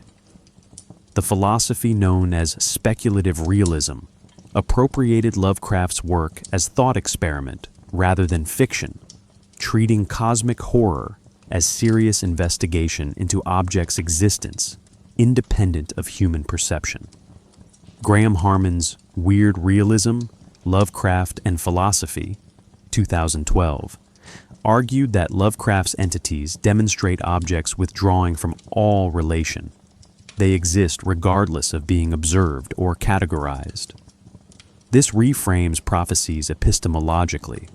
They describe reality that precedes and will survive human meaning-making, waiting for astronomical conditions that have nothing to do with consciousness. Eugene Thacker's In the Dust of This Planet, 2011, positioned Lovecraft as philosopher of cosmic pessimism, worldview acknowledging that universe operates according to processes indifferent to human existence. Thacker distinguished between world for us, reality as humans perceive it, and world without us, reality that would exist if humans vanished. Lovecraft's prophecies describe recognition that world without us has always been primary. The horror isn't what will happen. It's what's already happening beneath perceptual frameworks that make existence tolerable. This philosophical appropriation found mainstream visibility when True Detective featured Thacker's book, introducing cosmic pessimism to broader audiences. Character Rust Cole articulated this through detective noir monologues. I think human consciousness is a tragic misstep in evolution. This demonstrates how cosmic horror's prophecies can function as secular theodicy, explanation for suffering that doesn't require deity, but acknowledges something vast and indifferent. Climate change. Discourse increasingly adopts Lovecraftian prophetic language, particularly around Timothy Morton's concept of hyper-objects, entities so massively distributed in time and space that humans cannot perceive them fully. This describes climate change in terms uncannily similar to Lovecraft's old ones. We detect fragments, local manifestations, but cannot comprehend totality. The prophecy of catastrophic climate change operates like Cthulhu's awakening, predicted through fragmentary evidence, operating on timescales exceeding individual perception, inevitable unless specific conditions change. The Anthropocene concept itself carries prophetic weight reminiscent of Lovecraft's species succession narratives. Humanity as geological force, leaving stratigraphic evidence persisting millions of years, this reframes human civilization not as pinnacle, but as brief geological episode. Lovecraft's prophecies that man rules now where they ruled once. They shall soon rule where man rules now. Find echo in scientific discussion of human epic's brief duration. This is prophetic structure without supernatural elements, deep time revealing human significance as local and temporary. AI discourse engages Lovecraft's prophetic framework through artificial superintelligence anxieties. The prophecy becomes, we will create intelligence that exceeds us, operating according to goals incomprehensible to human values. And we cannot prevent this because competitive pressures ensure someone will develop the technology regardless of risk. This is Cthulhu's scenario transposed to technological substrate. The thing we create will be indifferent to our continued existence. Academic horror studies legitimize Lovecraft analysis despite his documented racism. Theorists like Mark Fisher explored how Lovecraft's work relates to capitalist realism and cultural depression. Fisher's concept of depressive hedonia, capacity to feel only pleasure, not satisfaction, connects to Lovecraftian recognition that meaning is projection. The prophecies don't threaten to remove meaning. They reveal meaning was never objectively present. The new weird literary movement absorbed Lovecraft's prophetic structure while rejecting his reactionary politics.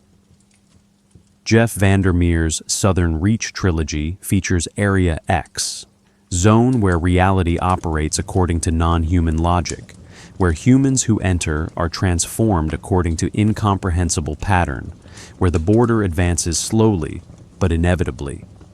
This is Lovecraftian prophecy as ecological metaphor, something alien spreading, transformation inevitable for those who contact it, attempts to understand merely facilitating expansion. What unifies these appropriations is recognition that Lovecraft's prophetic framework articulates anxieties transcending his original formulation. Species-level insignificance, knowledge that damages rather than empowers, inevitable processes operating beyond human control. These concepts apply to climate change, technological development, and existential philosophy regardless of supernatural elements. The prophecies work as metaphor, even if you don't believe in literal old ones. Perhaps especially if you don't believe, because then you're forced to confront how reality itself generates dread previously attributed to cosmic entities. The stars coming right might describe any moment when conditions converge to reveal that human significance was always temporary, always local, always dependent on not perceiving too clearly what surrounds it. The persistence of Lovecraft's prophetic framework reveals something foundational about human relationship to time and meaning. Traditional prophecies, biblical, classical, apocalyptic, promise resolution. History bends toward conclusion, whether judgment, redemption, or decisive catastrophe. Lovecraft offered no such comfort. His prophecies describe rotation rather than resolution, succession rather than ending, recognition rather than revelation. They suggest that meaning is local phenomenon, that significance is scale-dependent, and that human temporal frameworks are inadequate for comprehending processes operating at cosmic scope. Traditional apocalypse at least confirms human importance. If God judges humanity, humanity matters enough to judge. If aliens invade, Earth is worth invading. Lovecraft's prophecies remove this consolation entirely. The old ones aren't judging humanity or responding to human action. They simply exist according to their own cycles. When prophecy states they will rule again, it's not reward or punishment, but rotation. Configuration returning, because configurations recur. Humanity's intervening dominance was accident of timing, brief interval between ages of other dominions. This produces specific existential dread distinct from death anxiety. Death anxiety concerns personal cessation. Lovecraft's prophecies operate at species level, suggesting humans as category might be temporary. You're individual. Death is certain, but your species' existence provides continuity and meaning. Lovecraft removes that comfort. Species are temporary configurations. What humans call consciousness might be brief cosmic accident. The prophecies aren't threatening human extinction. They're suggesting human existence was always interlude. The function of madness in Lovecraft's prophecies speaks to cognitive limits around processing certain truths. His characters go mad not because they're weak, but because human cognitive architecture evolved to function within specific scales. Human lifespan, terrestrial geography, comprehensible timelines. Encountering information structured for different scales, millions of years, non-Euclidean geometry, causes producing effects across dimensions, breaks processing capacity. The madness isn't supernatural curse, but compatibility error. Certain truths might be accurate, but incompatible with consciousness that evolved to ignore them. The prophecies function as meditation on temporal anxiety specific to modernity. Pre-modern cultures understood time cyclically. Seasons returned, generations succeeded, cosmic order maintained itself. Modernity introduced linear progress narrative. History moves toward improvement. Humanity advances. Lovecraft's prophecies reject both frameworks. Time isn't cyclical return to meaningful pattern, nor progressive movement toward better state. It's rotation through configurations that include conscious life as temporary local phenomenon. This position offers no comfort, neither traditional meaning from cycles nor modern confidence from progress. The framework speaks to contemporary anxieties around artificial intelligence and environmental collapse. These threats share characteristics with Lovecraft's prophecies. They operate at scales difficult for human cognition to process. They develop according to logic, potentially indifferent to human values. They might be inevitable given competitive pressures, and comprehending them doesn't obviously enable preventing them. Climate change particularly mirrors Lovecraft's prophetic methodology, operating across timescales exceeding individual perception, distributed globally, causes diffuse. Like Lovecraft's prophecies, awareness doesn't obviously translate to prevention. This is Lovecraft's epistemic trap, knowing without being able to act on knowledge. Perhaps the deepest implication is that Lovecraft's prophecies were never really about cosmic entities. They were always about human relationship to time, meaning, and inevitability. Cthulhu represents any force operating at scale that exceeds comprehension. The stars coming right represents any moment when conditions converge to reveal patterns previously ignored. The prophecies work as horror because they articulate what scientific materialism implies, but culture typically buffers against acknowledging that consciousness might be accident, that meaning might be projection, that significance might be scale-dependent. And if that's accurate, if the prophecies describe human condition rather than supernatural threat, then they were fulfilled the moment they were understood. You already know you'll die. You already know human species is temporary.